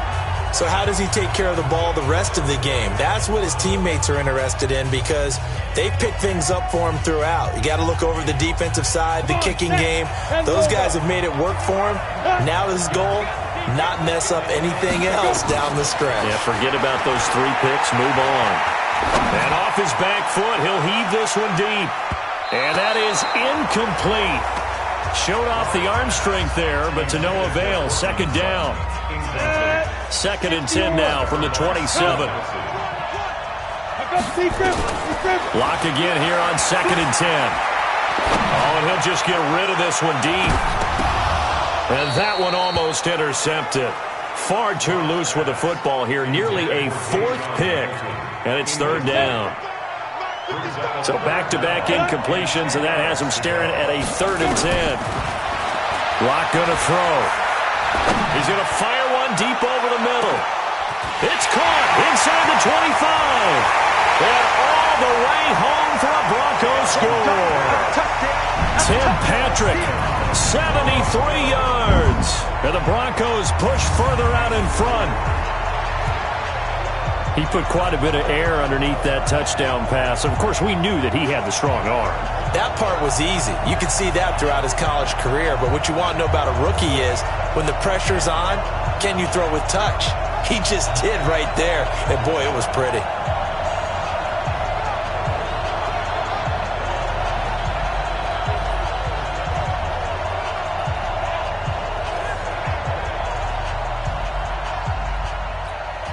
On here, Brandon McManus for the point after. Oh, they flip it to the kicker. He looks like he's going to throw it. And that's complete to the tight end, Hireman. And the stop will come inside the 5 at the 4. Let me go ahead and show my age a little bit. I liked it when they would fake it from the 3-yard line, right? When you'd line up, go ahead and, oh, there's a fake, and he's going to get 2. That's great. But from the 15, the risk-reward, it's just not there. It's so risky to get 15 yards on a fake. Well, you see the result right there. Yeah, I know these young whippersnappers are trying to do different things in this game, but let's go back to old reliable. Kick the ball through the post. Get off my lawn. That's darn right. After the touchdown, here's McManus now to kick it away. short kick here, fielded about the 17. And a nice return sets him up pretty good here at the 30-yard line. James Conner and the Steelers ready to get their next drive going. They've given him some touches. They haven't had a lot of success on the ground. Do you maybe keep going to that well, or do you mix it up more? I think you mix it up more, try and loosen things up. Get the defense to react to other people, other plays, but don't forget about it. That's your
Horse. You know, Secretariat lost twice in his career. So educational. That's very true, kids. Look it up. Now it's Roethlisberger. That one into the hands of his tailback, Samuels. Call it a 1-yard gain on the play, and that'll make it second down. They only got a yard out of that last completion, and that makes this 2nd and 9. Here's Roethlisberger to throw. That's going to be knocked away and incomplete. The former first-round pick, Kareem Jackson, there defensively. It's been my observation. There's been a nice variety of play calling defensively.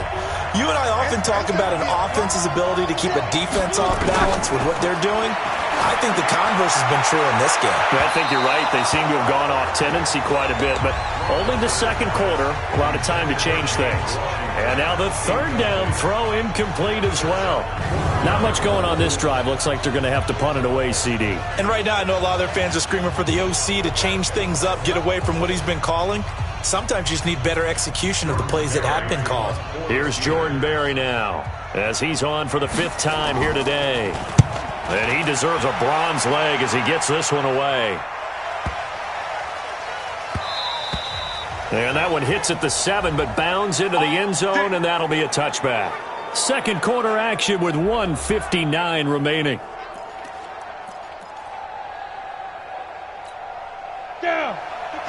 A reminder coming up at halftime while the two of us head for warmer areas of the press box. We'll be sending you to Orlando where Jonathan Coachman will have highlights and analysis of this first half. They take a shot downfield there, but it winds up falling incomplete. This secondary has been roasted in this first half, but they get a measure of revenge there. Nice play on the deep ball. Yeah, they're going to need a few more plays like that in order to get their confidence fully back. But that's one step in the proper direction. And that's caught inside the 35. A huge play there for Denver. 51 yards. That's a big-time pitch and catch right there. And, partner, I remember the days when quarterbacks would try this. They were holding their breath. But nowadays, they're counting on their receiver to be just a little bit better than the defensive back when it's one-on-one and the ball's in the air like that. So that changes things in a big way. Now from all the way down inside the 30, here's 1st and 10. Letting one go deep for the end zone. And this is caught by Sutton. Touchdown Broncos. Cortland Sutton, 29 yards. And the Broncos push further out in front. And remember, partner, that's a rookie quarterback back there. Apparently, he's getting the hang of this NFL thing pretty quickly. Had 3 touchdown passes. You're right, he looks comfortable. What are they doing? Anything in particular? Well, they keep talking about making sure they're giving him plays that fit his talents and also maybe shrinking the playbook a little bit. They did tell us that. Bottom line, he's really good.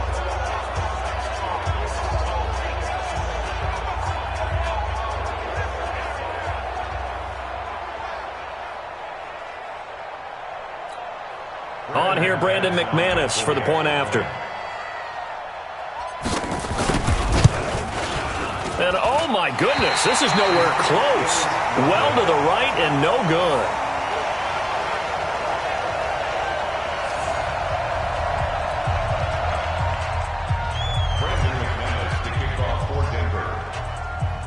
Now he's back out there to boom this one away, maybe with some frustration after the PAT miss. Short kick here, fielded about the 17. And a nice return sets him up pretty good here at the 30-yard line. Here's James Conner now as he trots back onto the field. He's just been looking for some space. You know, I'm not going to pin it on him or the offensive line, but they need to get this run game going better. Sometimes you just have to credit the defense. They came in with a plan themselves. So I think now you try and mix things up a little bit. Get the ball in the hands of some other people, find some other playmakers, but always let the defense believe that he's still a threat. I was going to say, don't forget about it. No, don't take him totally out of the game. On 1st and 10, it's Roethlisberger. That'll be taken in there by James Washington. And they get him down, but not before he takes it across the 40-yard line. Now the Steelers use the first of their 3 timeouts as they'll stop it with exactly a minute to go before halftime.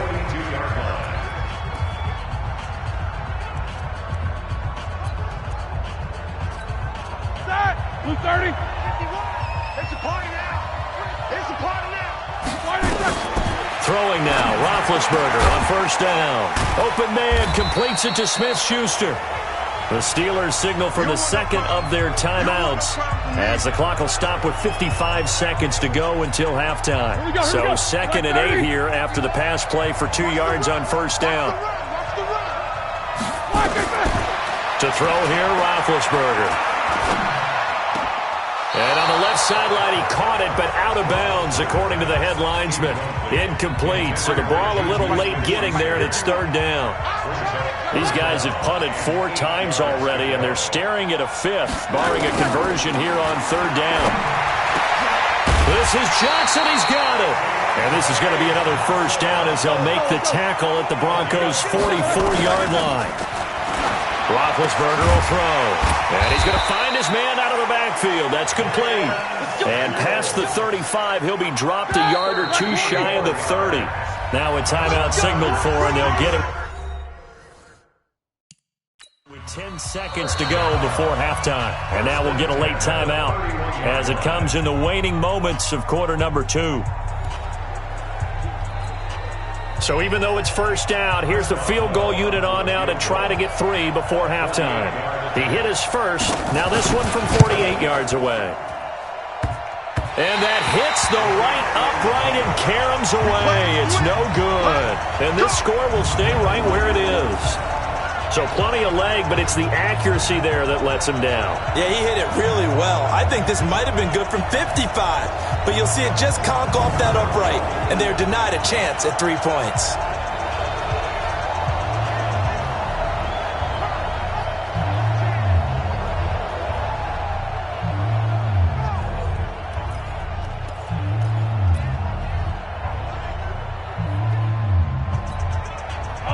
The Broncos onto the field, ready to start their next drive. Time for a final kneel down or a safe run, and then they can head to the locker room with a lead. Yeah, or they can even run a screen. You know, something they feel is somewhat safe that might actually pop and turn into a big play.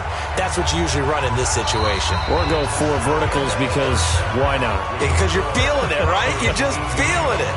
So we reach halftime in what's been a fairly one-sided game so far. As we'll get you down the coast to Orlando for Jonathan Coachman at our EA Sports Halftime Report. Coach!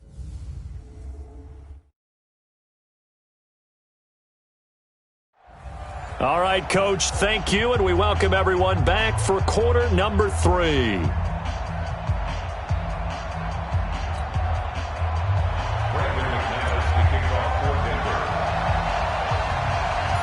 This snow front that has socked much of the East Coast not going away as we are back to it in the second half. This is taken just shy of the 10 here.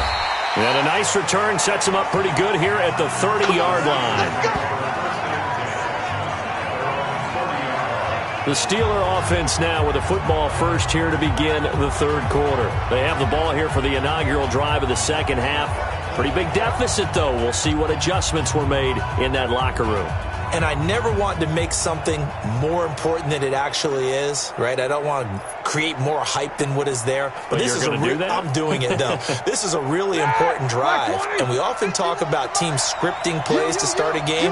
A lot of them script to start the second half, too. And they're scripting something that they expect to get them into the end zone and back into this game. We'll see if that script is a good one for them. 2 yards on the carry there. It'll be second down. You know, despite the scoreline, I think they've got to like where they are here. They're on the road and just one big play away from getting right back in this game. I'm going to follow right along with you because the spot they're in now is a credit to their defense. They've kept them in it by making the plays that they've made, and that just means you're one big score away from being right back there. Now the question is, can this offense step up and make that play? Because that's been an issue for them in this game. Roethlisberger.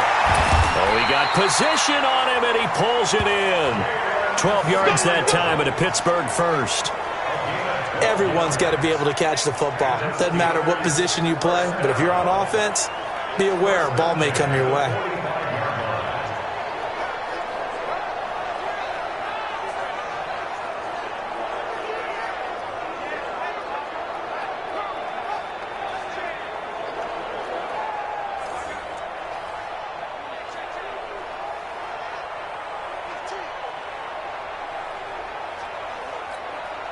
Ready? Black 80! They go draw play. This is Samuels. And they're going to get him behind the line yet again as his nightmare afternoon continues. 3 yards on the pickup there, and it'll be second down.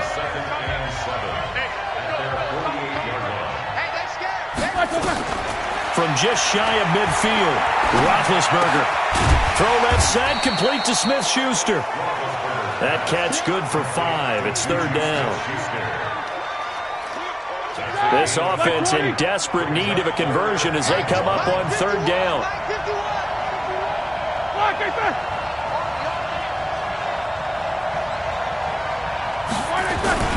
They'll try and run for it with Connor. 3 yards there, good enough to keep the drive moving. Let's go. Well, they still have time to get him established, but in my estimation, they've got to pick up the urgency here. They've got to get quickly in and out of the huddle and run off a bunch more plays.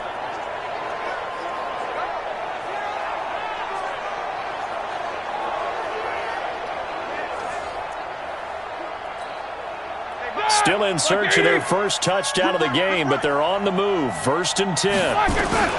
From the gun, it's Roethlisberger. And that'll wind up incomplete. Trying to give his man room to run under it, but it's second down. We saw this a lot in the first half, and it continues. These receivers just not able to get much separation. So that means they have to win the 50-50 balls. They've got to go up with the defender and find a way to start coming down with him. And they get to him with a pressure as Roethlisberger goes down. So one quick, easy analysis about why they've struggled so far. They keep putting themselves in third and long situations. They just took another sack right there. And the offensive film session tomorrow may be a little longer than it normally is. Not a lot of positive grades will be handed out thus far.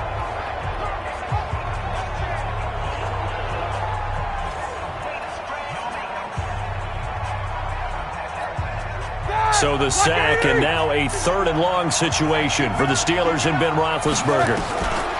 From the shotgun, it's Roethlisberger. And the throw there going to be incomplete.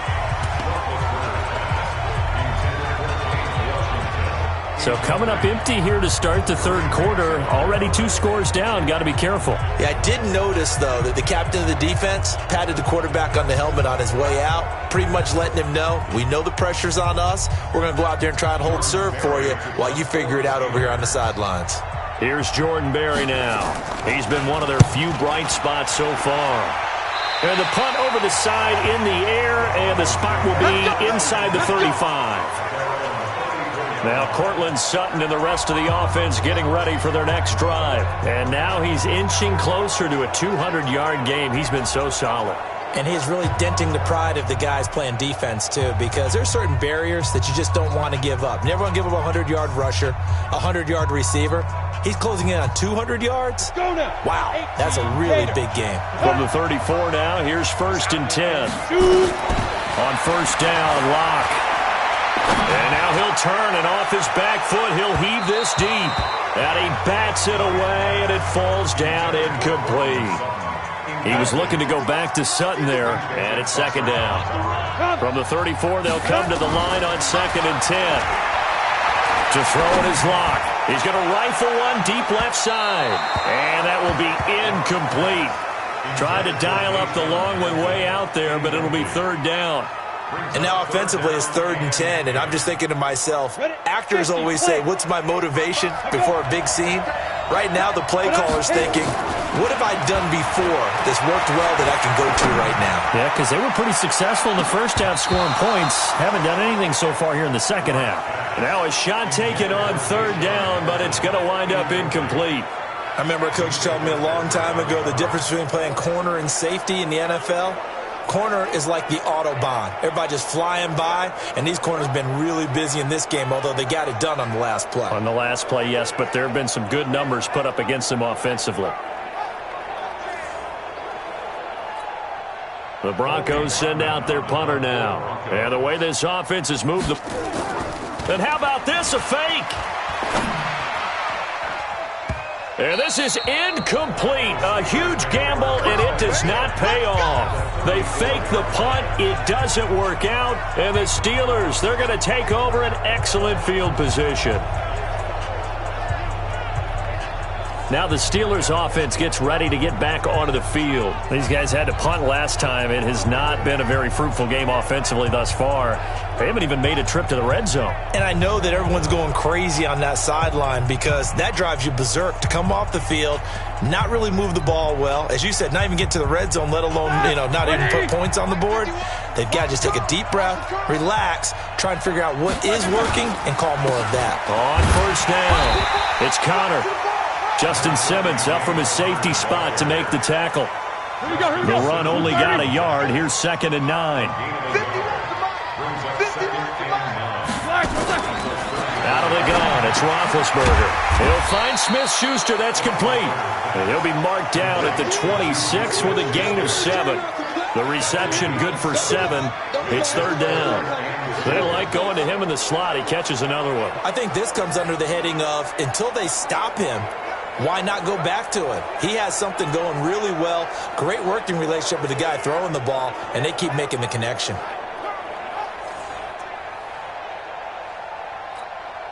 This offense in desperate need of a conversion as they come up on 3rd down. On 3rd down, it's Connor.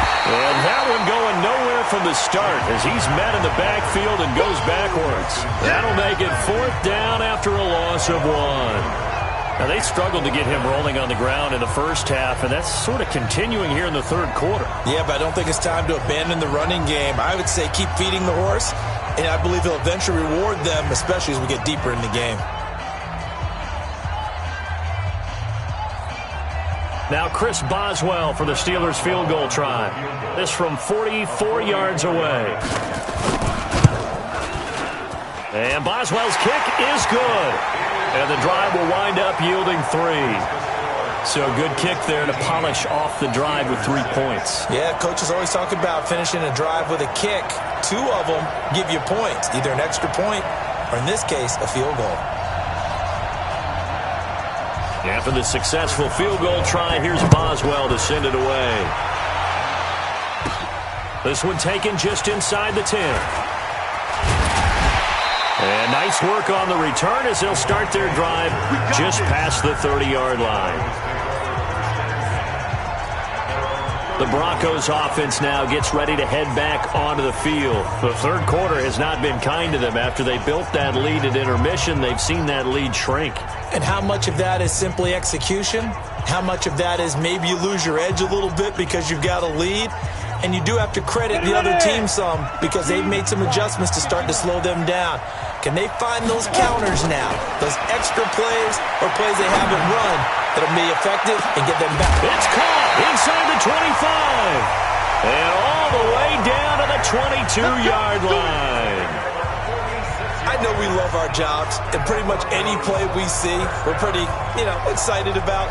But big plays, let's face it, that's what we absolutely live for. How about that one? That was great, and what our camera missed was the fist pump from the sideline after that catch. They're fired out. That's a big gain.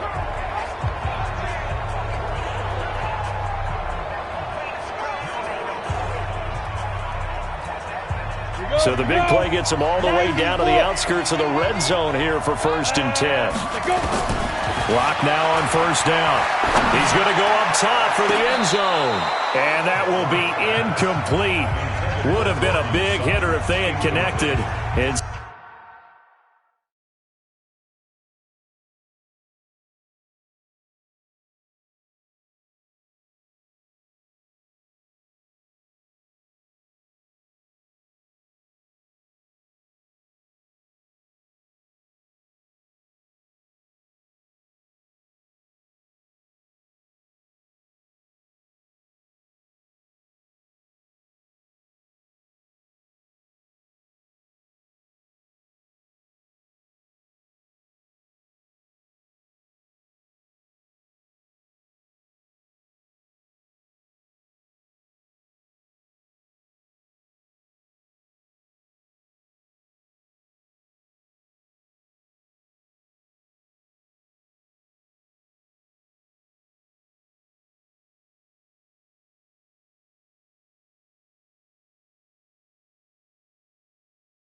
Instead, it's second down. Second and 10 at the 22-yard line.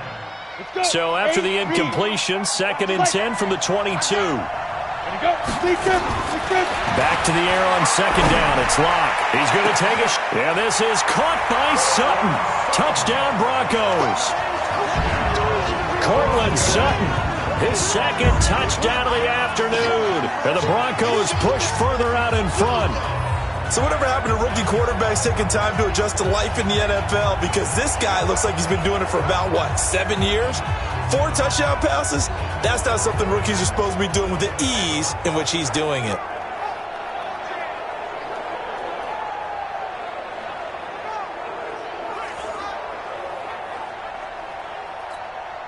McManus now for the extra point.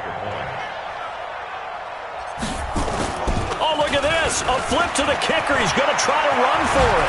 And this fake extra point attempt failed big time. Not only did they not get it, they went backwards. They've got this big lead. They said, forget one.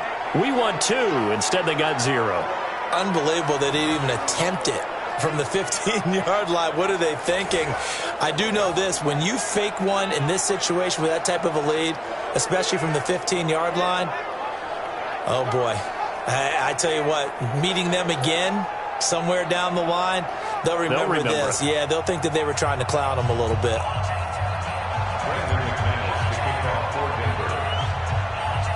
After the touchdown, here's McManus now to kick it away.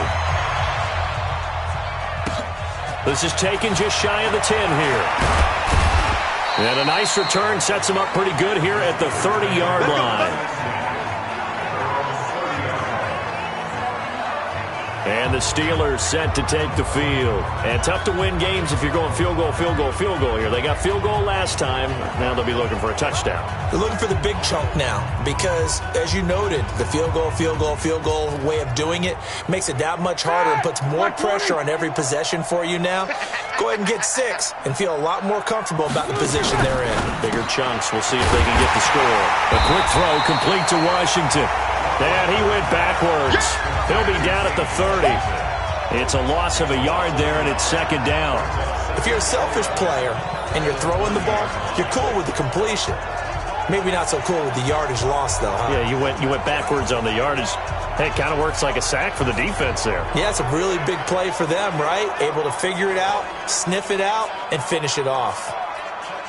After the loss to start out, here's second and 11. Now Roethlisberger to throw. And he's got his man, the tight end, McDonald. And he takes us up to the 40-yard line before being corralled. The Steeler first down on the pickup of 11 yards. Roethlisberger now perfect since the second half started. 7 of 7. It's first and 10. Now a first down throw complete downfield. And he's going to get this all the way down inside the 35. A good pickup there, 26 yards. First and 10 at the 33-yard line.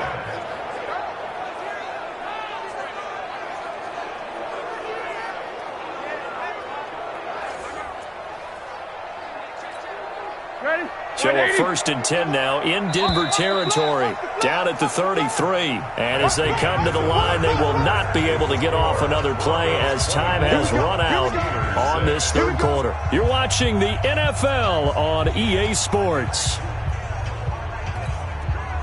So they'll come up first and 10 now from the 33. Just like that. Just like that. Again, it's Roethlisberger. And nowhere to fit that football in. It's knocked away and incomplete. Vance McDonald, the tight end, was the target. And that'll bring up second down. Second and 10 now. It's Roethlisberger. And his pass incomplete. Another wayward pass. You know, things started out poorly in this game, and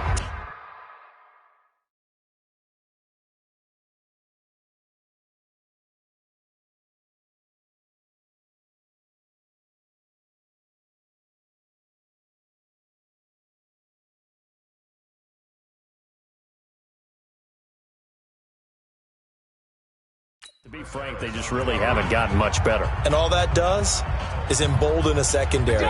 They feel good about what's going on, and they just play better and better. Now they face a 3rd and 10 after back-to-back incompletions. Open man right side is Smith-Schuster, complete. And he'll be out of bounds as he gets it down to the 30 there. Needed more than 3, but that's all they got.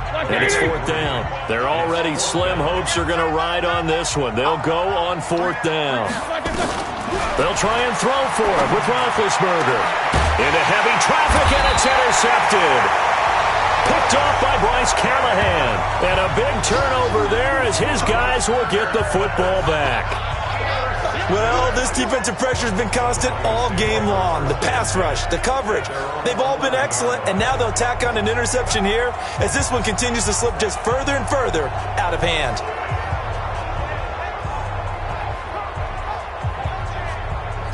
So the Broncos coming out now.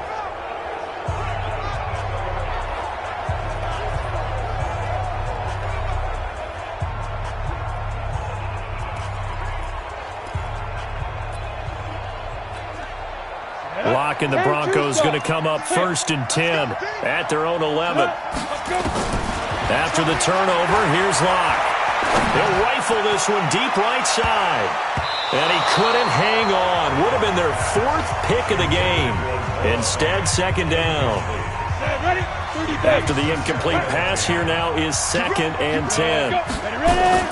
Locke again here on 2nd and 10. And off his back foot, he'll heave this one deep. And his pass is intercepted for the 4th time today. Picked up by Steven Nelson. And a terrific return as he brings this one all the way back to the 30. Well, you just kind of feel for him right now. 4 interceptions, and you can almost see through his face mask. There's a lot going on in between the ears. There certainly is, and probably way too much, because now he's probably doubting himself a little bit, wondering what adjustments he has to make. But here's what he needs to do. Get through this game. Go to the press conference, meet it head on, and show your teammates you're ready to shoulder what happened today, and you'll be ready for the next game. And if he can do that as a rookie, that's a great sign of maturity. And Pittsburgh getting set to take the field. And there are parts of their last drive they'd like to emulate, and of course they'd like to forget the ending, the interception, but they did put together, Charles, a nice sustained drive to get him down the field. Yeah, and unfortunately for them, the only thing that matters is part 2, right? Because once they threw the interception and finished off the drive, that does them no good to go back and say, well, you know what, a good one going. Finish things off. That's the only way you can get it done. Now this pass to Vance McDonald complete. And taking it to the 15-yard line before he's brought down. The Steelers picking up 15 yards there and a 1st down. Decent start to the drive, but let's face it, they need a lot of things to go right in a short amount of time down 3 scores. Yeah, they're going to run their 2-minute offense here in this game, but this is for future games. Can they get better and be ready for the next time, hopefully with a chance to win?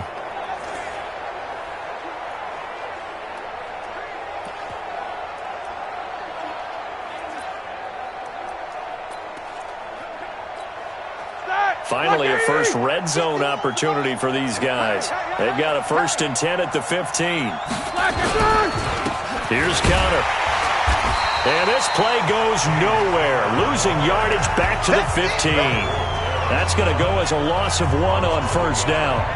They're having issues right now getting that running game going. I wonder if maybe adopting some of the college run game would help here. Because we're still at that stage where you have a bunch of guys saying, I don't know about what the colleges do. And the college stuff is working in the NFL. Bigger line splits, create some more natural running lanes. Might help the offensive linemen get better angles in their blocking schemes. On 2nd down now, Samuels. He takes us down to about the 12 for a gain of 3. Tough day. Tough sledding right there. And it's been that way the entire game. Not a whole lot of room to ramble for him. Yeah, you're right. It's been that way all afternoon. Didn't get a whole lot better. And caught in the end zone. Touchdown, Steelers. Nick Vannett there to make the grab. And the Steelers capitalize on the short field as they take it in for 6. I wonder if he changed anything on his play sheet or they just executed better. Because they had 2 previous drives that ended in field goals.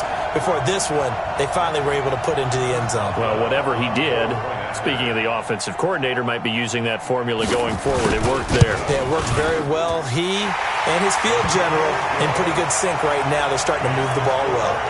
The point after, no gimme in the snow, but it's up and good. And that makes it 24-13.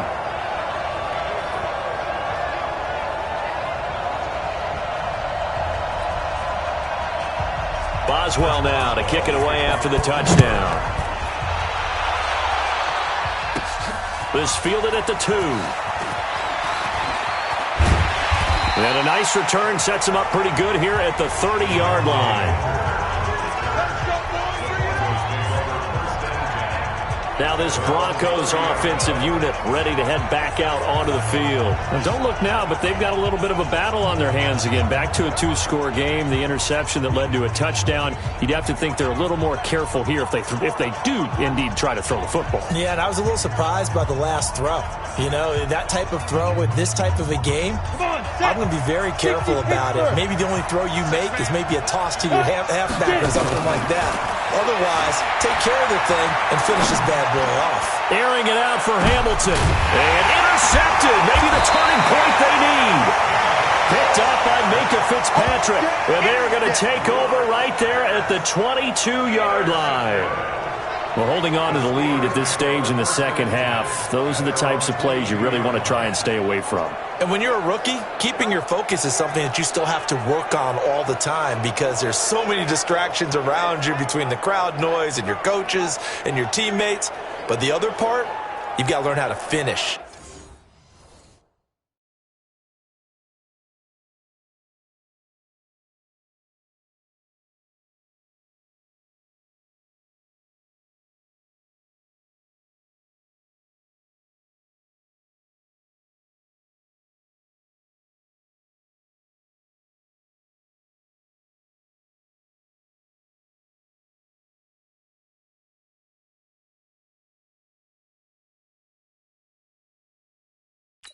The 2 F's for a rookie quarterback.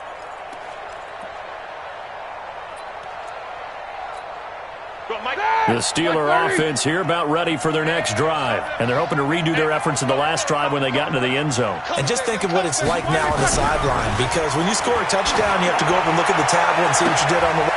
And now this is intercepted. My goodness. Picked off by Kareem Jackson. And a terrific return as he takes this thing all the way down near the 20-yard line. Partner, we always talk about possessions being at a premium in these games. And now in this situation, throwing an interception here when you have to claw your way back in, that one's going to hurt, and in a big way.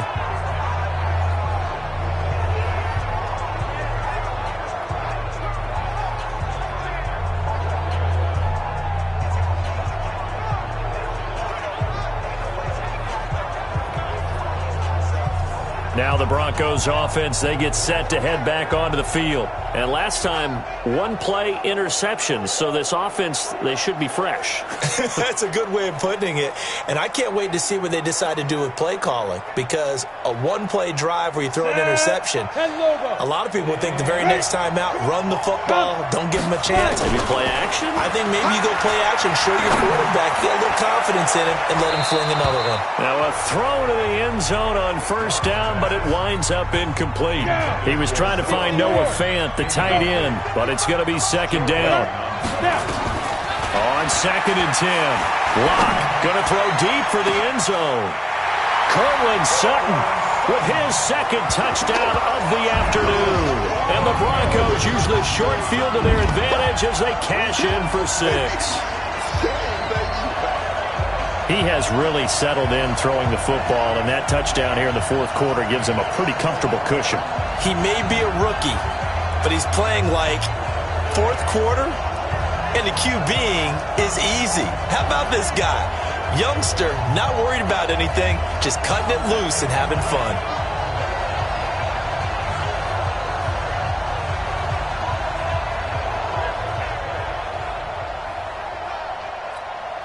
Now McManus to tack on the extra point. Oh, look at this. A flip to the kicker. He's going to try to run for it. And they get to him quickly here as he stopped right around the 13. Partner, that type of a lead, and they're going to fake it from the 15 to try and pick up a 2-point play instead of kicking it through the post. Come on, man. Put that in mothballs. Come on. Come on. Don't do that. Put that in mothballs? Yeah, preserve that for it. That's an ancient relic, faking it. I can understand. You want to rub it in a little. You fake it when you snapped it from the 3. But from the 15, mothball that bad boy, just like my grandmother had. Yeah, in her attic, the stuff she used to preserve. Did the same. It smelled terrible. After the touchdown, here's McManus now to kick it away. Short kick here, fielded about the 17. And a nice return sets him up pretty good here at the 30-yard line. Pittsburgh's offense now heading back out onto the field. And last time wasn't pretty. One play and an interception. We'll see if they can do better. I want to see if they want to go ahead and throw the ball again now on this drive after what happened on the last one. Throw it on the first play. Give the quarterback some confidence. See what happens. So 1st and 10 now from the 30. Trying to shake off the interception from the last drive. He'll look to throw. And he's got his favorite target yet again. It's complete. And able to rip off a big chunk of yardage before being dropped inside the 40. That'll go as a pickup of 32 on the catch and run. Defensively, I know they have the comfortable lead here in the 4th, but they do not want to give up big plays like that. They want to finish strong. So oftentimes in this situation, you tighten up underneath in your coverage, and you bring your safeties back. They can pick up anything that leaks through. But in the meantime, upfield, you're making plays on the football. So how about that for a chain mover? They're all the way down inside the 40 now for 1st and 10. Throwing to start the drive, but that one incomplete. Just nothing there again. He's been sacked multiple times. We've seen the interceptions, of course. He's really been through the ringer, hasn't he? And what we've seen is a defense that's well coordinated. The front and the back really in sync. The front putting on the pressure. The backside being ball hawks and picking passes off. Officially, it will go as a 1-yard loss, and that's going to lead to a 3rd down. The last completion actually lost a yard, so now they'll need to convert on 3rd down. Here's Roethlisberger.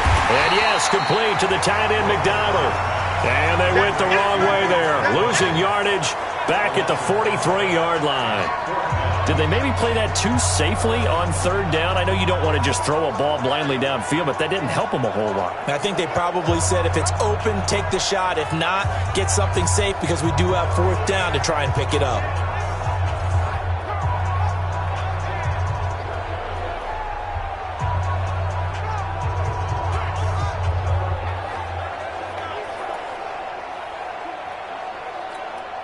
And they're indeed going to go for it here on 4th down.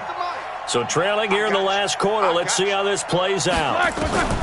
They're going on 4th down. It's Roethlisberger. And Big Ben intercepted a 3rd time. Isaac Yiadom in there to pick it. And they have the football and will take over at the 24-yard line. Well, you're trailing. It's the 4th quarter, and you've got to throw the football. But the defense knows this, too. So they're just going to sit back, bring in an extra defensive back or two, the old nickel or dime strategy, Brandon, and wait for you to put that bad boy up for grabs. And this one winds up being intercepted. Now Cortland Sutton and the rest of the offense getting ready for their next drive. And I think we both agreed he could have a really good game with this matchup, but over 200 yards now. I don't think we saw it as that good. And I think what really makes it special is when games like this are occurring, it's not just getting locked in and in the zone and on a roll. It's continuing to adjust throughout the game because, you know, the defense is kicking coverages towards him, trying their best to slow him down, and he keeps getting the better of them. Yeah, whatever they've done, it hasn't worked. Airing it out for Hamilton, and nearly another interception. They've been around the ball all game. From the 24, they'll go again on 2nd and 10. Clock will try again on 2nd down. He'll let this go deep for Sutton. And my goodness, another interception. Picked up by Minka Fitzpatrick, and they will take over at the 26-yard line. That time defensively looked like they showed quite a bit of pressure but backed off, and it proved fruitful. They get the pick. He went through all of his rules about getting rid of the ball quickly because he read blitz. He saw all those people stacked at the line of scrimmage, and then they fooled him by dropping into coverage. Now he's ready to get rid of the ball fast, but guess what? Too many defenders out there. Exactly as you described, an interception. The Steelers offense now, they head back onto the field. And 3 interceptions in this game. And I would have to think, I wasn't a quarterback, but number 4 is kind of, oh, you're like, oh, man, I can't throw 4. No, and what's interesting is, what do the coaches decide to do now? Having thrown 3, do you alter your offensive strategy? Do you take the ball out of his hands and maybe turn to the running game? Or do you have that supreme confidence that he's going to turn things around? We'll see what they do.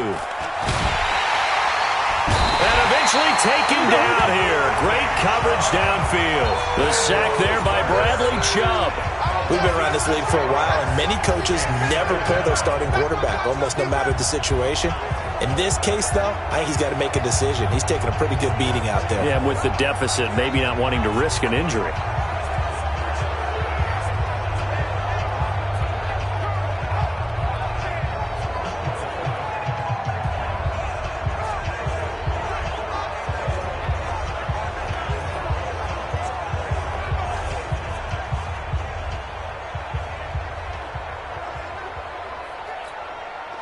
Work to be done here on 2nd and 16 after the sack. Pick it up, defense. Let's go.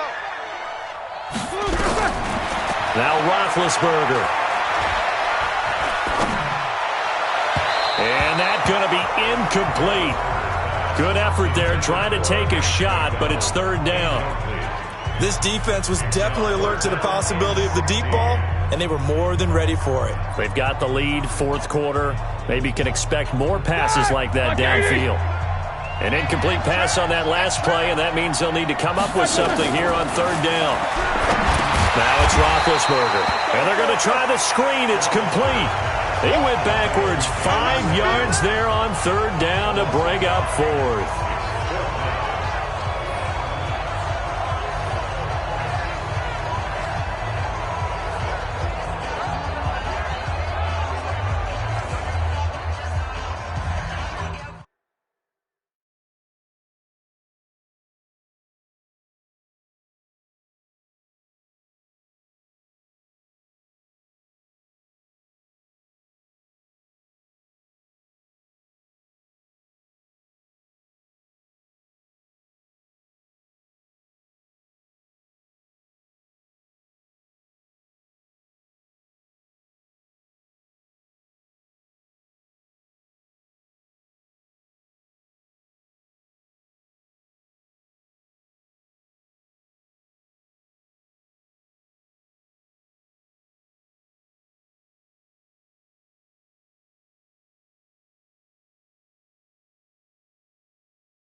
Here's Jordan Berry now. 2 minutes left to play in this football game here on EA Sports.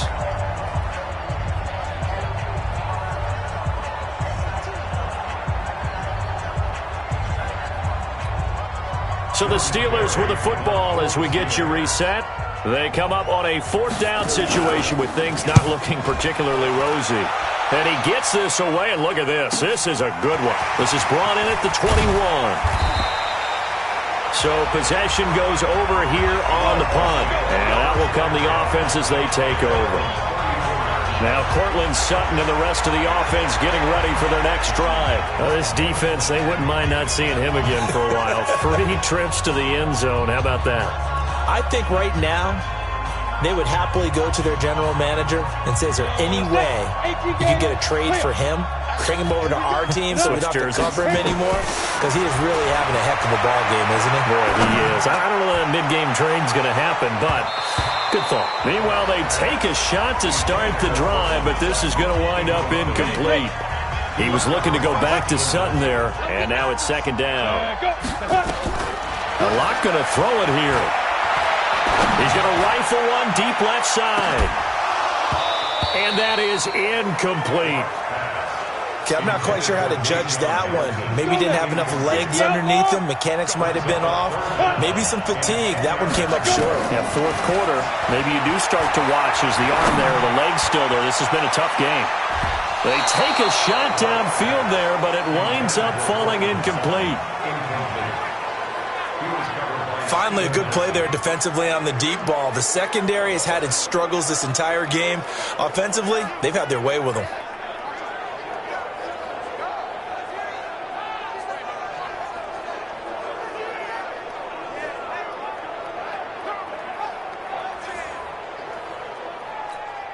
The Broncos send out their punter now. On, we think, to punt, though he's faked it earlier, but he was unsuccessful. And here's a very low-line drive, almost whiffed on it. A special teams mistake there, no doubt. Just 26 yards officially on the punt. And the Steelers will go on offense here, 1st and 10. The Steelers offense now, they get ready to head back on the field. They're down big here late. I don't know. You just one last drive here for pride? Some people like to do that. I remember playing for a guy once. We were down huge, and someone said, "Coach, what do you want to call?" He just waved a hand like, who cares? Let's get out of here and do something some other time. But some teams like to do something at the end to feel a little bit better as they continue to move forward. Yeah, probably just want to put this one behind them. 7 yards, the pickup on the pitch and catch. Able to get 7 on that 1st down pass play. 2nd and 3. Here's Roethlisberger, and his throw's going to be incomplete. Now, defensively, you look at the numbers. Another incomplete pass that we just saw, and they're under 200 yards passing for the game, so they've done their job on that side of the ball. Yeah, recently I was actually working a game where a quarterback had a streak of 5 straight games without a 200-yard game, and that was a big talk both in his town and amongst his team. How do we get the passing game going? So big credit to them holding them under 200 today.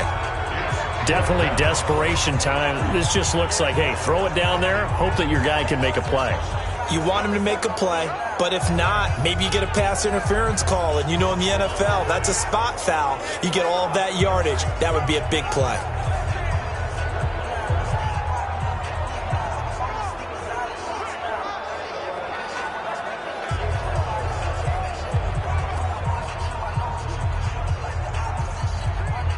All right, they're going to try and keep hope alive here on 4th down. They're going for it.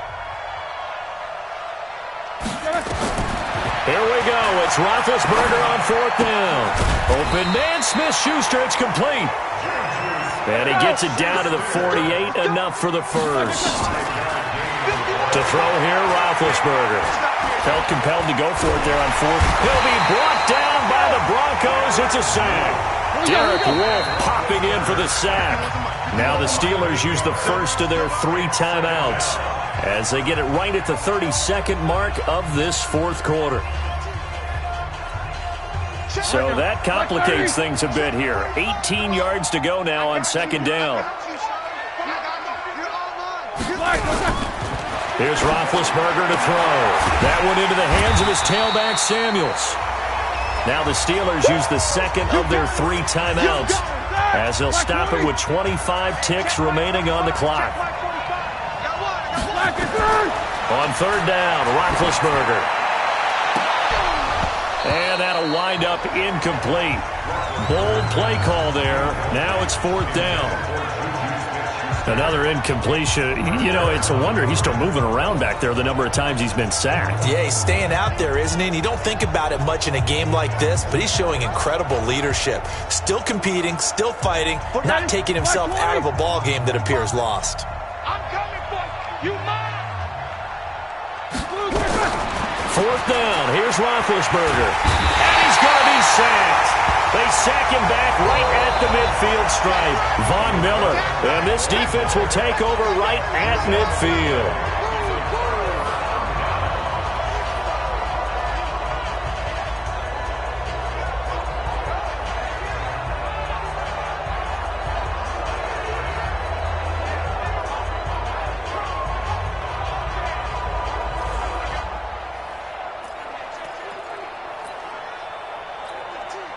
Good starting position for the Broncos here as they come up 1st and 10 right at the 50-yard line. Here's Locke. He's going to fire one deep, middle of the field. That'll be incomplete with 9 seconds now showing on the clock. Steven Nelson able to get a hand in coverage. So now 2nd and 10 after the incompletion on 1st down. From midfield, here's Locke. He's going to fire one deep over the middle. And this is caught inside the 5. So this one will wind up a Denver victory. And I tell you what, I can't remember a defensive performance as good as this one. They seemingly forced turnover after turnover after turnover every time you turned around. Yeah, you could just keep going with it, can't you? After turnover, after turnover. As this game unfolded, they were doing all the dictating, right? They told the offense exactly how it was going to go down today. So you saw them deflate with every series, didn't you? Every time they ran onto the field, it was slower and slower to get to the football because they just felt like if we go out there, we're just going to turn it over anyway. So it was really, really a stellar performance. So that'll just about do it for Charles Davis. I'm Brandon Gaudin. You've been watching the NFL on EA Sports. For more, log on to easports.com. So long, everybody.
Hey, everybody, it's the coach, and this is Monday Night Football on EA Sports. Straight ahead, we've got a terrific matchup on tap between the Baltimore Ravens and the New Orleans Saints. With that, let's get up to Buffalo. Standing by at New Era Field, here are Brandon Godden and Charles Davis.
Here's Will Lutz ready to get this one started. And off we go from New Era Field. This is taken at his 4. And he's up across the 25 and down at the 28-yard line. So here come the Ravens with their first look on offense. As we get a look at a guy who grew up in Florida, played his college ball, of course, in Louisville. It's the electric Lamar Jackson.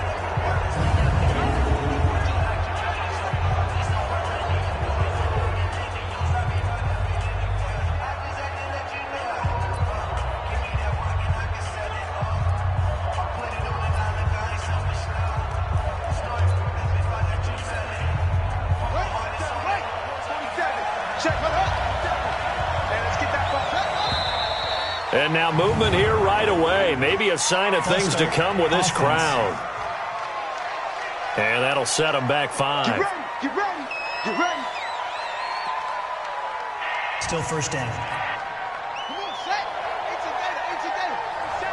I'm coming after you. I'm coming after you. What?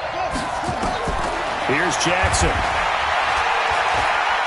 Oh, he's going to take a shot right away. And that is incomplete. Took a shot there on first down, but he couldn't reel it in. And a very good offensive unit here. One of the reasons they're so good is running back Mark Ingram. Took a little while for him to find his footing when he got into the league, but the former Heisman Trophy winner has it now and has really upped his pass receiving potential. A nice player. So they'll come up after the incompletion for second down. He uncorks it for Snead. Oh, this is taken in. It's complete. And he makes it all the way down to the 31. It's a big play there for Baltimore. 46 yards. All right, Charles, let me put you in the head of one of those defenders out there. You have a big play like that go against you so early. What does that shake your confidence? It shouldn't, but it often does, because your thought process all during the week is how you're going to get after that offense and make your plays. And when they make one against you, makes you a little bit hesitant. Time to regroup. So the big play changes the complexion of things. Here's 1st and 10 just outside the 30. Now it's Jackson. He'll take a shot for the end zone. And this is going to be intercepted. Picked off by Von Bell.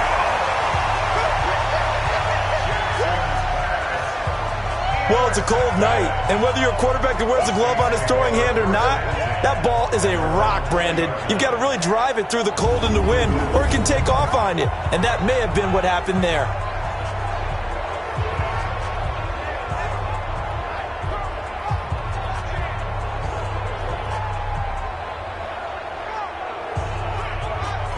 Out onto the field comes New Orleans.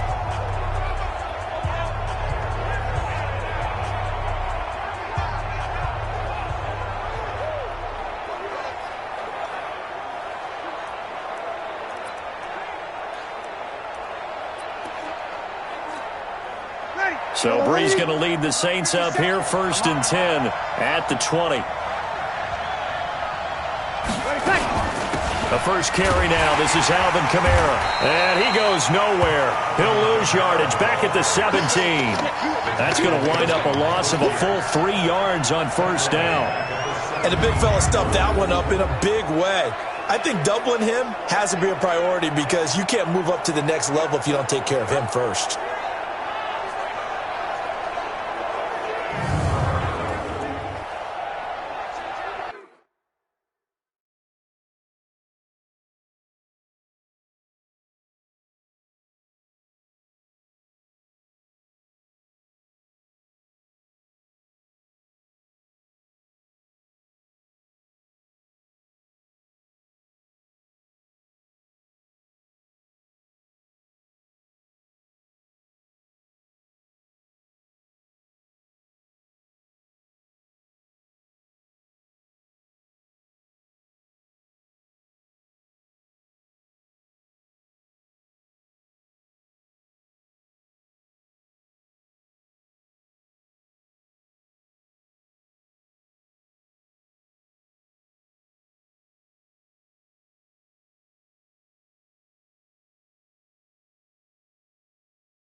So now they have to contend with 2nd and 13 after the first down run goes backwards. Breeze leads this one with Kamara. And this one also slow in developing as he's maybe getting back here to the line of scrimmage, but not much more than that. On 3rd and long, it's Breeze. And that'll be incomplete. Now, they took their shot all right, but it comes up empty, and it's 4th down. Well, that certainly looked like something that they discussed all week in practice getting ready for this one. Take the big shot right out of the gate. At worst, you'll open up the defense a little bit, loosen them up, have them back on their heels. Here's Thomas Morstead on now to punt it away on 4th down. Back deep is DeAnthony Thomas.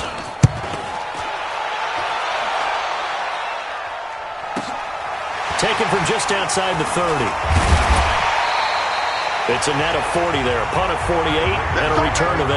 And the Ravens, they'll take over. And now Baltimore gets set to take the field. Well, they were intercepted the first time they had the football, but now they get it back, and it's still 0-0. And because of that, you know what the thought process is? Interception. What interception? It didn't really happen because they gave up no points. So go back on the attack. Go back and run the offense you believe will be successful. Find your playmakers and give them the football. They go back to the air here after the INT on the last drive. This is caught inside the 15. And he'll be down deep into New Orleans territory. A big play that time for the Ravens. And even 50 yards. Well, partner, I'm not sure how this drive's going to end, but how about the way they flip field position there? A nice attacking play that picked up a heck of a chunk of yardage.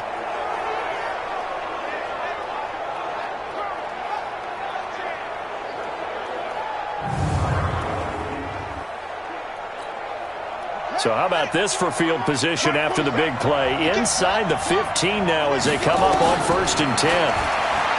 Here's Jackson to throw. And that's going to be knocked away in the end zone. It's incomplete. Coverage there by Von Bell. And here now, New Orleans defensive unit. You can say a lot of things about the great play of Kiko Alonso, but the number one thing you will say, he will hit you.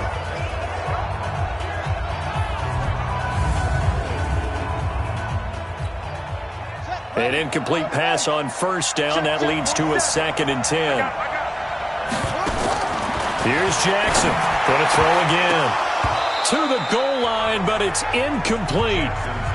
Well, nearly another interception there. That would have been 2 drives in a row with a pick. He's got to start taking care of the ball way better than what we're seeing. Interestingly, that throw was probably worse than the one he threw the interception on last drive. And it'll be intercepted. Picked up by Marcus Williams. And he'll be brought down at his own 10-yard line. No doubt, a very disappointing end to what was a pretty strong opening drive. They had 3 points in their back pocket. It was there for them. If you don't like what you see, just throw it away. Make sure you get those points on the board. Don't get too greedy. He forced it there. You saw the end result.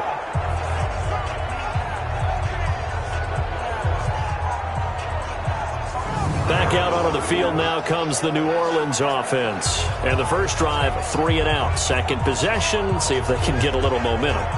And oftentimes that first drive is just a feeling out process. You have some plays that you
Got called, and you want to see how defense reacts. It may not go terrific on the first one. Now they're ready to go. They've kind of got to look at them, got a sense. Let's see if they open things up a little bit. See if they open things up. Let's see what the defense does here, too, after a good stop. They begin on the ground with Kamara. And just not much to be had there. 1 yard out to the 10. We haven't seen much from him running the football here in this first quarter. No, you're right about that. We haven't seen much of him at all so far. They've stacked him up pretty well, but when you're trying to run the football, sometimes you got to play the long game. Keep handing it to him, and some of those runs that aren't working now, they turn into 6, 7, 8, and maybe more later on.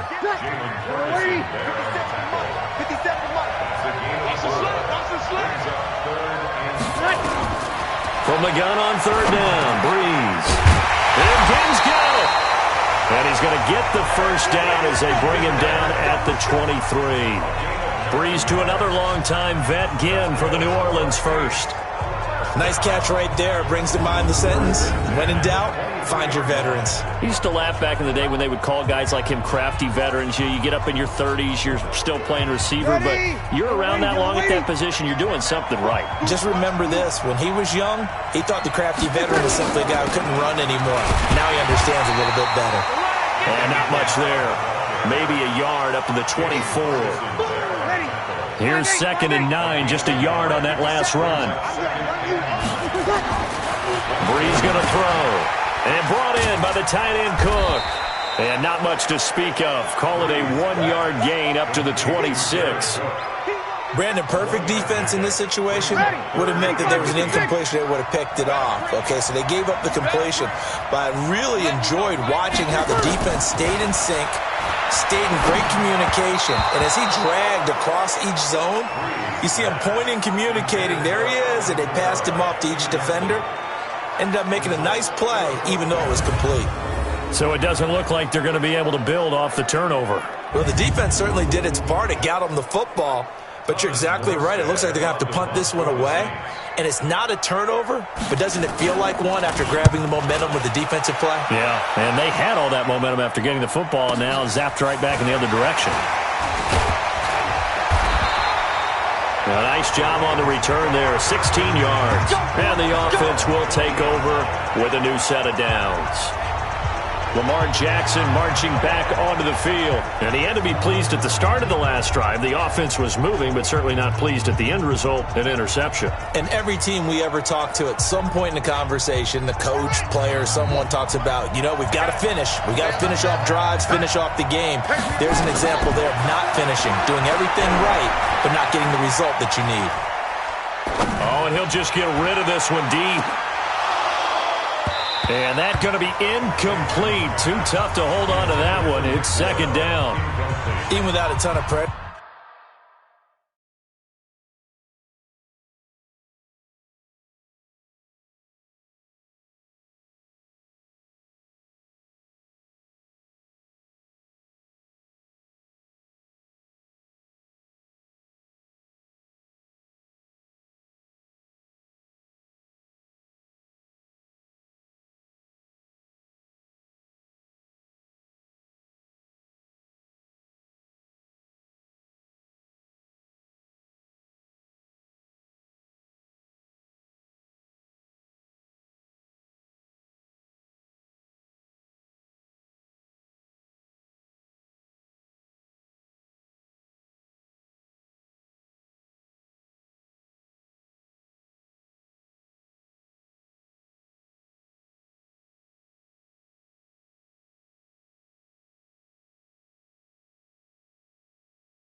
In his face, it just shows how difficult it is to pick apart his own defense. Those guys are sitting back, and they're not playing receivers as much as they're playing the eyes of the quarterback and when he delivers the ball. To throw on 2nd and 10. Jackson, he's going to fire one deep. That's caught inside the 20. And he'll be down deep into New Orleans territory. It's a big play there for Baltimore. And even 50 yards. So the defense blitzed. A nice job picking that up, completing the pass. And how in sync was the quarterback and his center on that play? They saw the blitz, made the appropriate calls, got the line engaged because now they know there are going to be extra guys coming at the quarterback, so they got their assignments down pat and kept them away from him, and he's able to step up in the pocket and fire one now for a really good strike. So now following the big play, they've got a 1st and goal all the way down at the 10. Jackson. And this is caught. Touchdown, Baltimore. Willie Snead there to make the grab as his guys are able to strike first here in this opening quarter. He was on point throwing the ball right there. He had the big play to get him down close, and then he delivers a touchdown pass on 1st and goal. And you mentioned the big play that got him down close. I think that big play left him reeling a little bit. They didn't recover from it. And, you know, they always talk about having to have a short memory. Oh, it's a fake. They'll try and throw for it. And this is caught in the end zone. So how about that for a statement? They get 2 instead of 1 on the fake, and it's an 8-0 ball game. And that's something you almost never see nowadays. When you fake it, you're at the 15-yard line on a PAT as opposed to just going for it from the 2. I'm sorry. I know they got it, and congratulations to them, but it's just not a good play. I mean, the risk-reward is really off the charts. Not in your favor. Run your offense out there. Put it on the 2-yard line if you want to go for 2.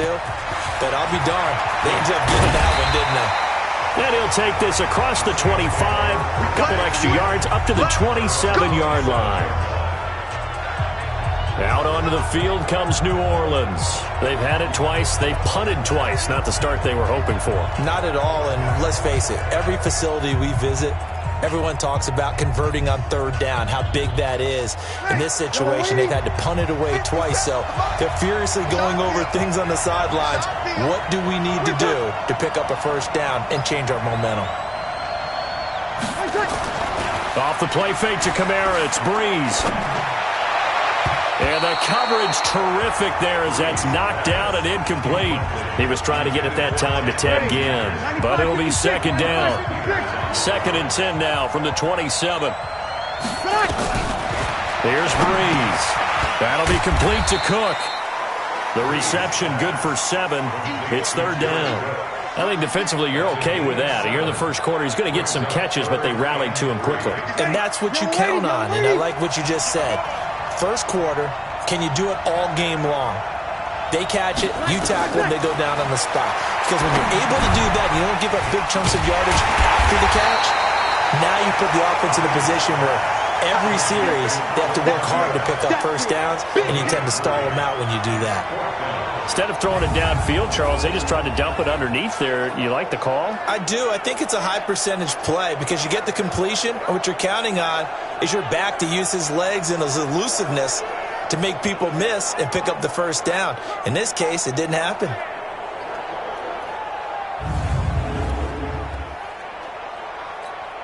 Here's Thomas Morstead now as he's on to punt for New Orleans. And he's getting a workout here in this first quarter as he gets it away. And did they keep it in? They did. They kept it in. It's down close to the goal line at the 1-yard line. Amazing. Perfectly placed. If that ball goes 1 extra yard, maybe not even an extra yard, the starting point is the 20. So there is a reason that a lot of punters are also excellent golfers. They know distance control. You know what else they have? Same groove motion over and over. Once they have that down, it repeats under pressure. Now Jackson back into his end zone. And, oh, that is going to be a safety. Well, I think you can go ahead and give your punter an assist on that one. Pinned him deep, and the defense comes through with 2 points. You're exactly right, partner. This was all set up by a great punt. And if the ball goes in the end zone, this never happens. So great call. Give the punt team and the punter some love.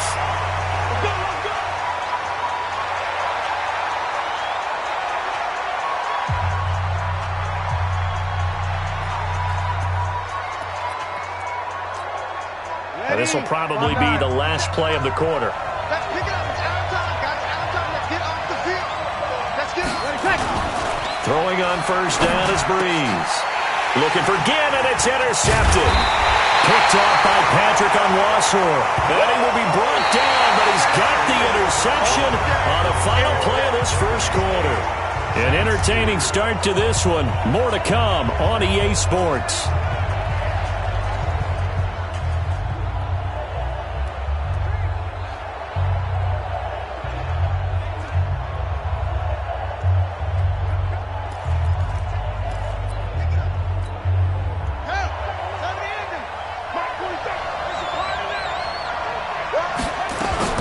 Jackson on first down.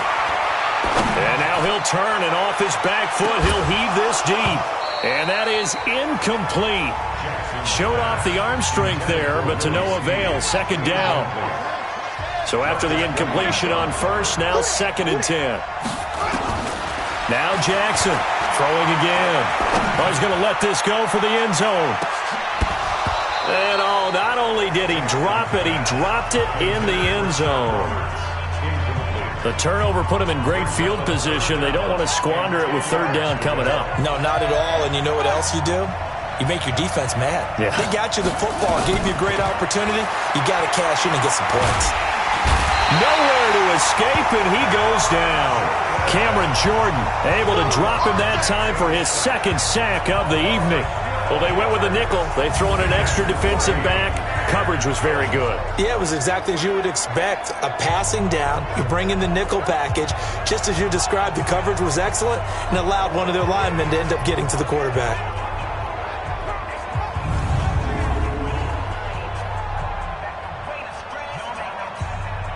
So on 4th down, here's Sam Cook to punt it away. And look at this. He's going to keep it. And this is going to come up well short as they stop him on 4th down. A little trickeration there, but it doesn't fool them. And the Saints are going to get it back and in great shape. Drew Brees getting ready to go again on offense. He's got to dig deep here, doesn't he? Team's losing. He's not playing well either. And they always tell you, don't press. You'll make things a little bit worse. But in this particular situation, you try and heighten your play a little bit. So far, he's thrown 1 interception. He wants to balance that off with at least 1 touchdown pass in order to get his team back moving forward. Now a first down carry. It's Kamara. And the running lane's non-existent in this first half as they'll stop him behind the line. That'll set him back with a loss of 3 on the play. And it'll bring up a 2nd and 13. Another example right there how this defense really is winning the entire game at the point of attack. Yeah, right there at the line of scrimmage because they are dominating it. It allows their interior guys to get upfield and spill into the backfield. So how are you going to combat that? You know, because they bring in your tight end, keep him in. Your running backs, they have to step forward. Bottom line, your offensive line has to block them first to give yourself a chance. There goes a deep ball, end zone, and that'll be incomplete. Good protection that time, and they couldn't hook up on the long one. Now it's 3rd down. An incomplete pass on that last play, and that means they'll need to come up with something here on 3rd down. Now Breeze, maybe a free play. Open man is Michael Thomas. And down he goes, taking it inside the 10, just shy of the 5 at the 6. So with the completed pass and the yardage they got, they'll decline the penalty. So obviously, more yards on the pass completion than they would have gained with the penalty. They did the math. They did it well, and it works for them. So now then, the penalty's got them set up with a 1st and goal. Working from the gun, it's Breeze. Now he's got it. And inside the 5 here before he's out of bounds right at the 3. Nice job defensively to hold him to 4, and now it's 2nd and goal.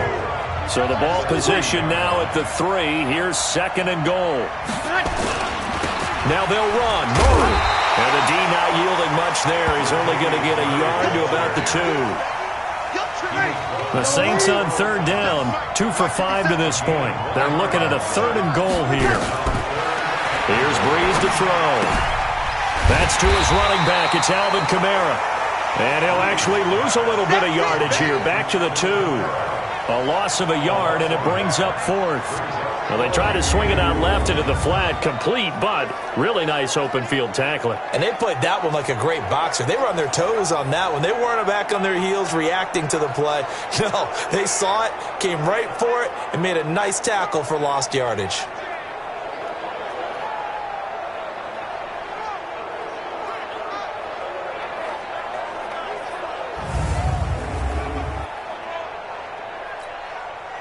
On 4th down, off goes Drew Brees, and on comes the Saints kicker, Will Lutz, for the field goal attempt.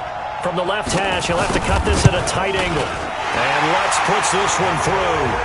And that will bring the deficit back down to 3. So it's an old-school extra point that counts 3 times. So it's certainly a disappointment they weren't able to get it in the end zone. Yeah, I can just imagine post-game, head coach looking at the box score, 19-yard field goal, grimacing a little bit, but having to realize that at that moment, getting 3 points was vital. Go ahead and get the points, put them on the board. That'll be taken in the end zone. And a nice return sets him up pretty good here at the 30-yard line. Now the Baltimore offense heading back out onto the field. They've shown precious little here offensively thus far as they try again with a 1st down now.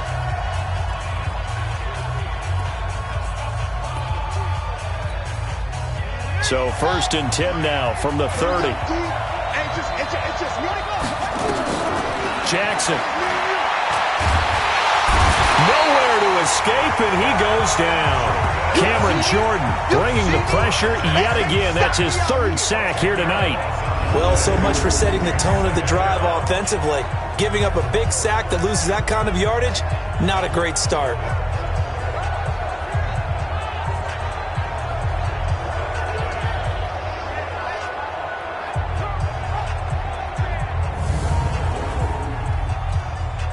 Sacks, a growing theme in this first half. This is 2nd and long. Now Jackson. He uncorks it for Snead. And for the 3rd time here in this half, it's intercepted. Picked up by Marcus Williams. And a great return as he gets this all the way down close to the 30-yard line. They set themselves behind the chains, tried to get it all back in one play, and it backfired.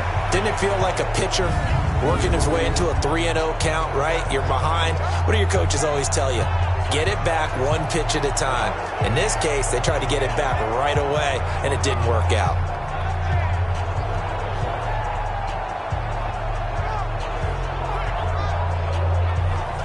The offense and Alvin Kamara heading back onto the field. And a lot of times you talk about establishing the ground game. Probably something they need to do more of here, losing in the 2nd quarter. When you're riding your best horse, you've got to lather him up. The best running backs I've ever talked to, they've all said the exact same thing to me.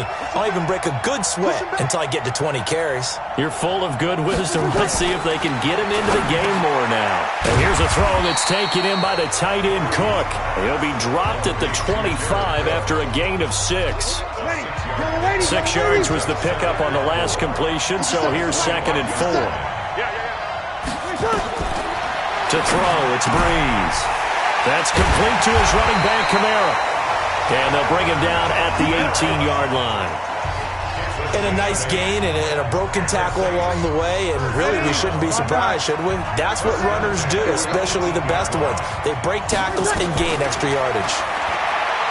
Now Breeze. Out of the backfield, that's complete to Kamara. And they work this near the 5. He'll be stopped at the 6. It's a nice pickup of 12 yards, and it gives them a 1st and goal.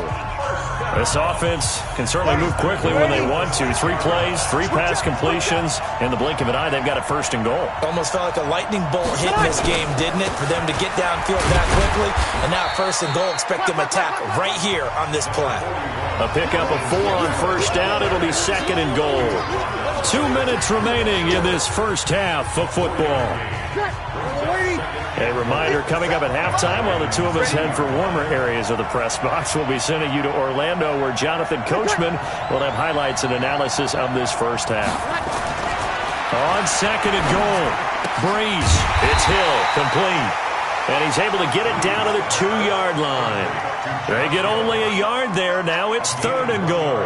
And, partner, I think that was a great example that not all tight ends are created equal, because everything was right. Got the completion, but he's not one of the more dynamic guys in the league. So even though he caught it. And he is in for the score. Touchdown, New Orleans.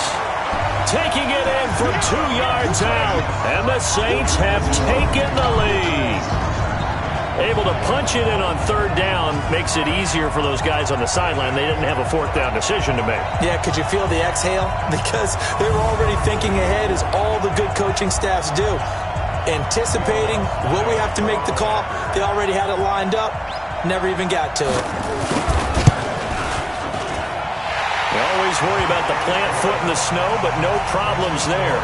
And that will make this a 4-point game. A drive that time of 6 plays. And the capper came from Alvin Kamara on the touchdown run.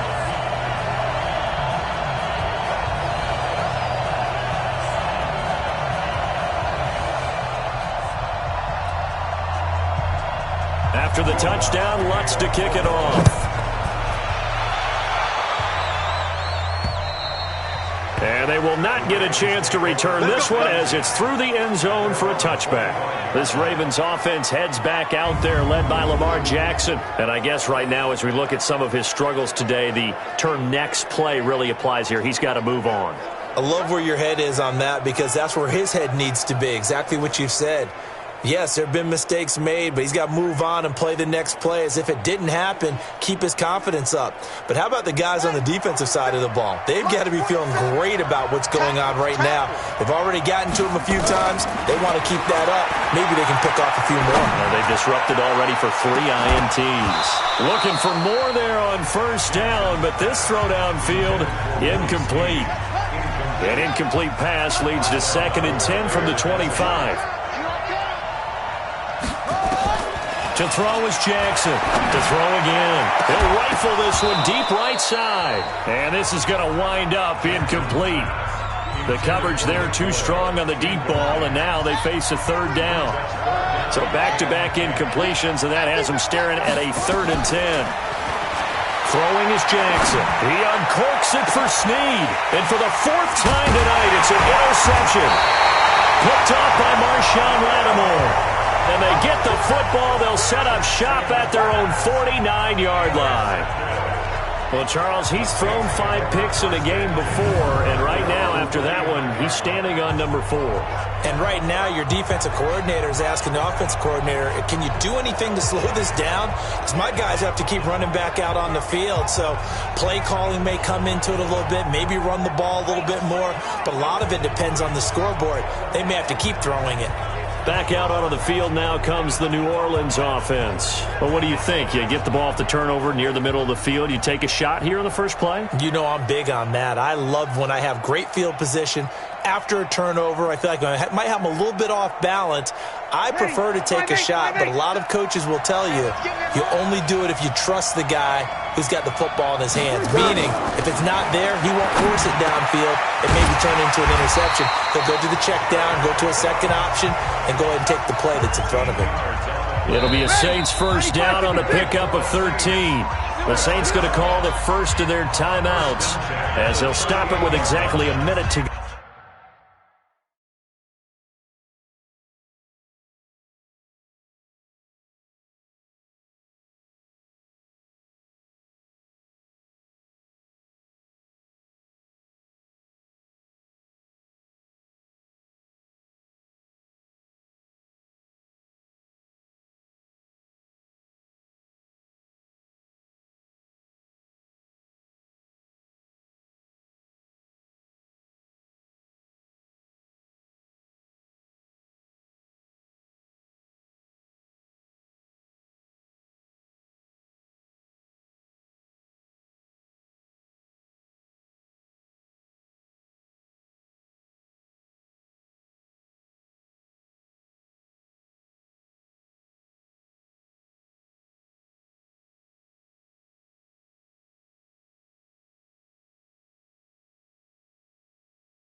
Go before halftime. Ready. So here's a 1st and 10 at the 38. Watch the slap. Watch the slap. Shotgun now for Breeze. And that is incomplete. Well, my initial thought was that maybe he was just trying to blindly throw this one away, and maybe he was. But he's going to get away with it because as he tried to throw it over the left sideline there's a receiver right there in the area, so no grounding call. To throw again on 2nd down.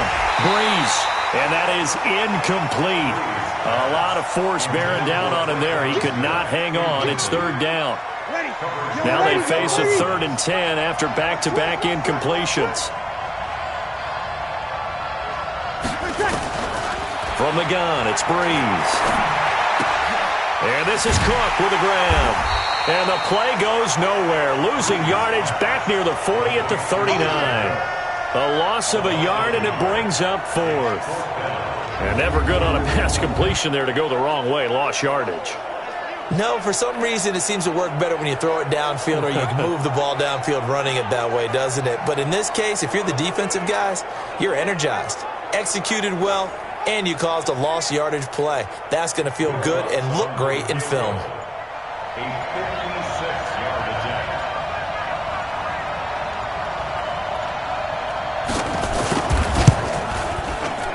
And he's going to miss this one. That is no good. Well outside the left upright. So we reach halftime here in a 4-point game. As we'll send you down to Orlando, we check in with Jonathan Coachman for our EA Sports Halftime Report. Coach. Okay, right, Brandon. Thanks very much. And welcome in, everyone, to this slimmed-down version of the EA Sports Halftime Report. The snow certainly making conditions difficult, and it's not likely to get better anytime soon. As we turn it right back over to Brandon and Charles. All right, Coach, thank you, and we welcome everyone back for quarter number 3. Not too many breaks ahead, according to the radar. More snow on the horizon as we are back underway in half number 2. And he'll take it past the 25 and up to the 28-yard line.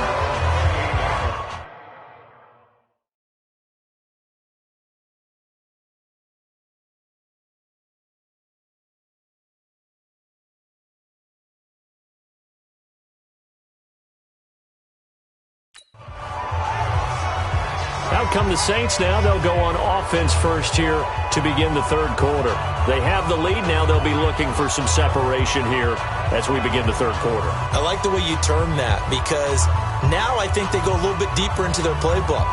They like what they did in the first half. That worked okay. But in order to get the separation that you just talked about, change things up a little bit. Change your tendencies. Try and hit them a little bit more with some things they didn't see in the first half. We'll see if they do just that. Throwing to start the drive, but that one incomplete. The target that time, Michael Thomas. That'll bring up 2nd down. So now they'll come up on 2nd and 10, once again from the 28. From the gun, it's a run for Kamara. And it's been like this all night long. Nowhere to run as they stop him behind the line. The tally there, -2 yards, brings up 3rd down. And that's what this defense is going to need to do more in the second half. Good pressure that time, forces some indecision in the backfield. He's going to wind up being taken down for a nice loss.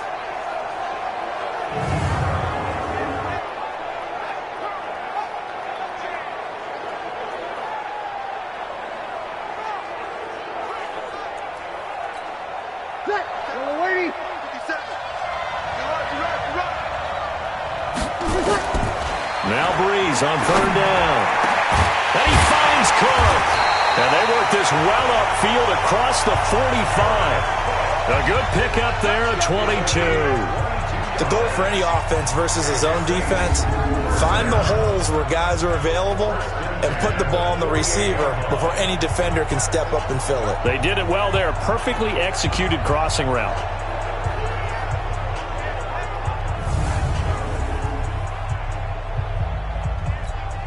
Ready? Yellow waiting. Defense wins championships, baby. Breeze now on 1st down. And complete right side to Cook. And they get to him after a gain of 6 to the 46. A gain of 6 there on first. I know exactly what's going to be said about that play from the defensive perspective. What's that? That's why I tell all you guys we need more than one tackler to the ball. He broke the first tackle. Luckily enough, there were more people there to get him down.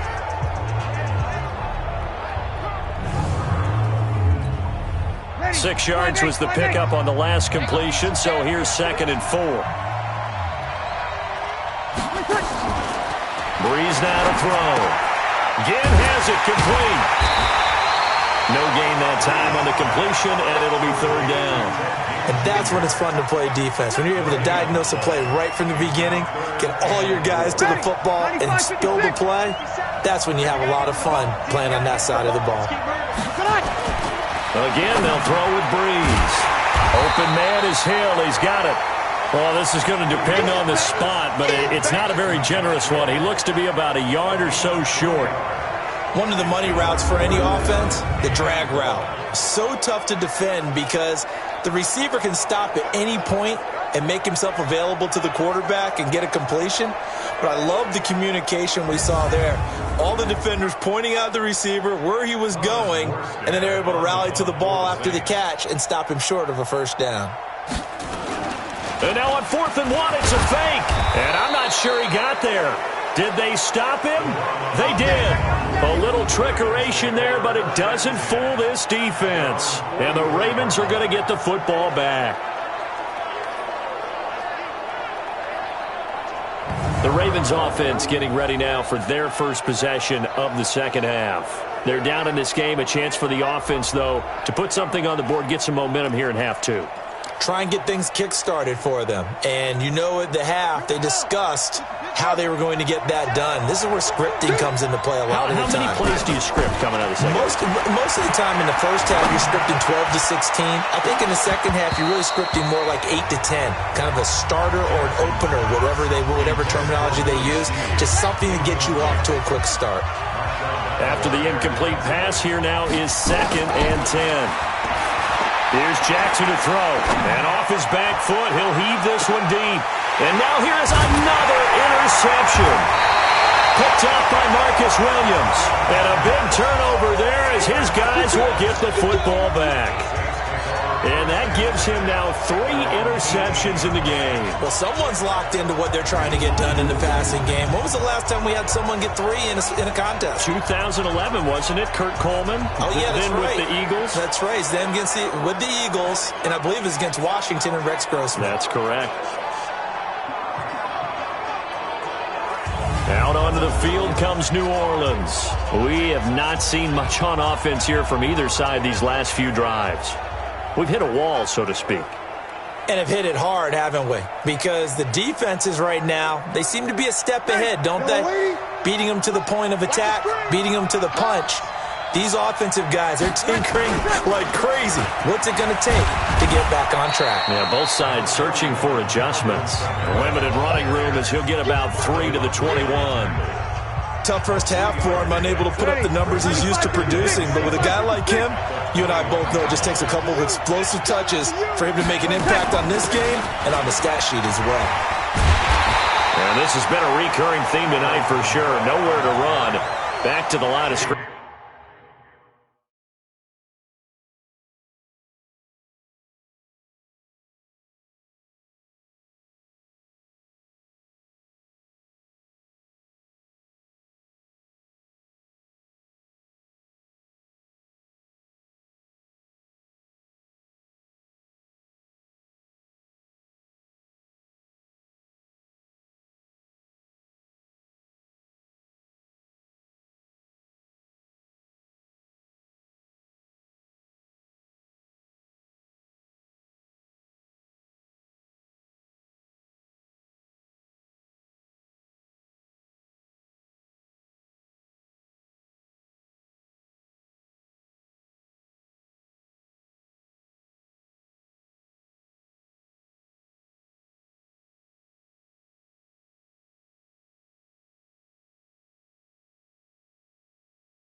That's all. No gain on the play. Yellow lady, yellow lady. Tie it right. From the gun on third down, Breeze. And that is incomplete. That you belong. Those passes out that far wide always make you hold your breath a little bit. Felt like it was in the air for a while. What it does is it allows a defender to gain some ground, come from a long distance, and have a chance to affect the pass.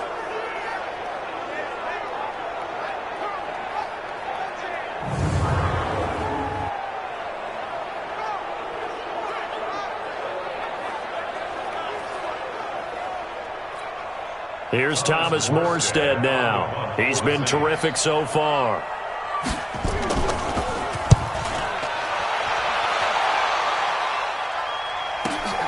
Here's Thomas. That'll wind up being a 50-yard punt, though they do get 10 back on the return. And possession will switch hands, 1st and 10. And now Baltimore gets set to take the field. They are looking to make a bit of a 180. They are sputtering right now. And frankly, I think it's time to call your playmakers together and say, all right, guys, we're going to lean on you through this patch. We need you to get us back on track and get us going in the right direction. So you're calling plays geared to them. Not necessarily that you look at your plays, oh, this hurts the defense. I want the ball in the hands of X, Y, and Z and see if we can move forward. So don't get too cute. Go to the playmakers. They'll try again from the 36 on 2nd and 10. Throwing again. Jackson. Oh, and he'll just get rid of this one deep. And that will be incomplete. Tried to dial up the long way out there, but it'll be 3rd down. Big play coming up. Here's 3rd and 10. I would expect to see some pressure here. And the blitz does come. And now he'll turn, and off his back foot, he'll heave this deep. And that will be incomplete. Well, they weren't scared to let it fly, but it falls to the ground and brings up 4th down. There was the pressure you were talking about, force the incompletion. And it doesn't always have to end in a sack, does it? Sometimes you can make a good play by forcing the incompletion with the pressure.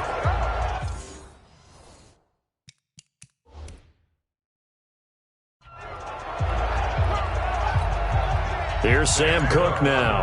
On presumably to punt, though he did complete. And they're going to try this again. It's another fake. And this is incomplete. A huge gamble, and it does not pay off. Good coverage that time by Patrick Robinson.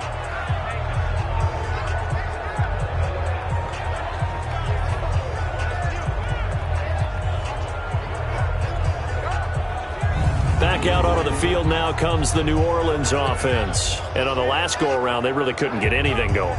They had to punt from deep inside their own territory, which means you're going to lose the field position battle as a general rule.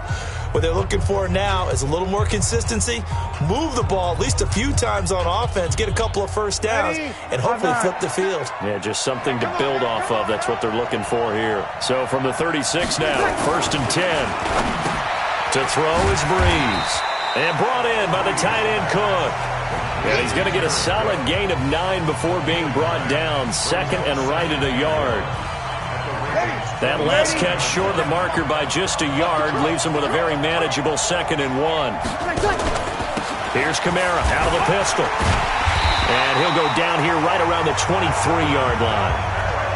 In the first half, he was held in check on the ground, but despite that lack of production, they still have the lead. And they've got to feel fortunate about that. If they could actually get production from their lead horse, that would help open up this offense and widen this margin, too.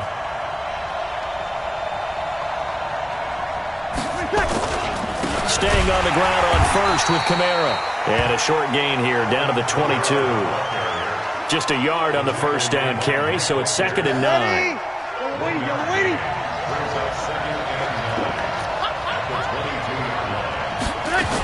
On 2nd down, Kamara. And it's been like this all night long. Nowhere to run as they stop him behind the line. That'll be a loss of a yard, and it leads to a 3rd down. Sometimes with the running game, you've just got to stick with it. Look, it's the third quarter, no time to panic.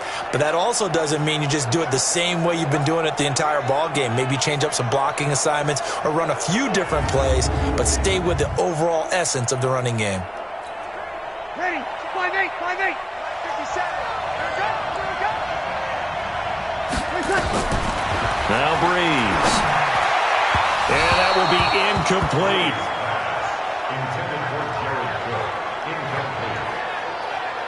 I know coaches tell us all the time that having a powerful arm isn't the number one thing they look for in a quarterback. But when you're trying to throw inside routes and you need to put some heat on it, it helps to have the big gun. In this case, just a little bit too much. On fourth down, off goes Drew Brees, and on comes the Saints kicker, Will Lutz, for the field goal attempt. This a 40-yard attempt from the left hash. The kick by Lutz is good.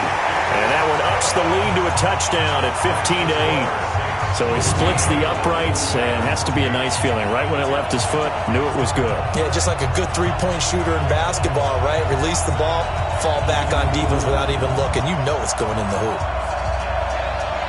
Following the made field goal, Lutz to kick it away. This is taken at his 4. And a good return. He's across the 35-yard line, right around the 36. Here comes the Raven offense now, ready for another possession. They'll be looking for the tying score here, down 15-8 as they have it 1st and 10. So from the 36 now, 1st and 10. Jackson. He uncorks it for Snead. And nearly another interception. They've been around the ball all game. They'll try again from the 36 on 2nd and 10. To throw again. Jackson. And his throw is incomplete. A hat tip to P.J. Williams there defensively, making sure that one didn't find its target. So back-to-back incompletions, and that has him staring at a 3rd and 10. Now it's Jackson. And off his back foot, he'll heave this one deep. And he knocks the ball away, and it falls incomplete. Marshawn Lattimore right there on the coverage. He was draped all over it. We're into the second half now, and this is an offense that continues to struggle to sustain a drive. Looks like they're just totally out of sync, whether they're running the ball, passing the ball like we saw there. I don't know. The rhythm seems off.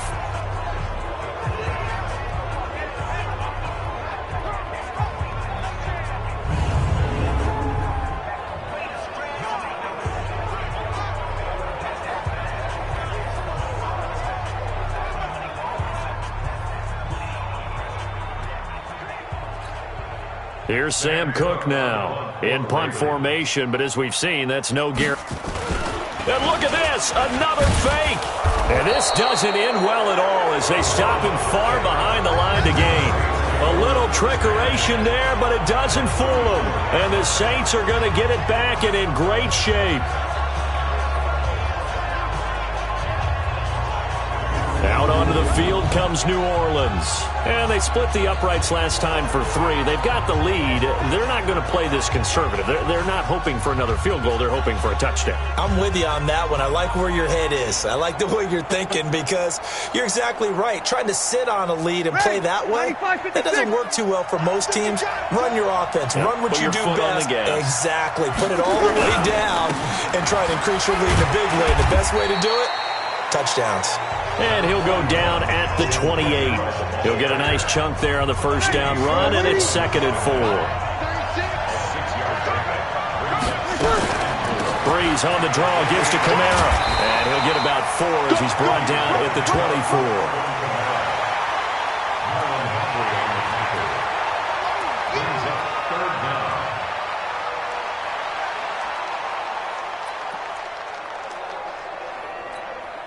Ready.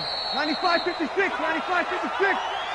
And that's going to do it. Clock hits zeros. They're not going to get another playoff. Time has run out on this 3rd quarter. And that'll do it for the end of the 2nd quarter. This is the NFL, and it's on EA Sports. Ready. Yellow lady, yellow lady. Man, The busy night continues for Kamara. And he's going to get the first down here as he's taken down at the 22. 2 yards and able to get the first down in the process. Hasn't had his best game running the football here tonight, but hey, that's a critical spot right there to convert on third down, and he did it. And the lights are shining just a little bit brighter right now, aren't they? You remember the beginning of the game? If he gets this first down, everybody's happy. That's cool. But here, that was critical, and it really energizes him. Off the play fake to Kamara, it's Breeze looking for the end zone. And it's knocked away and incomplete. Defensively, that's Earl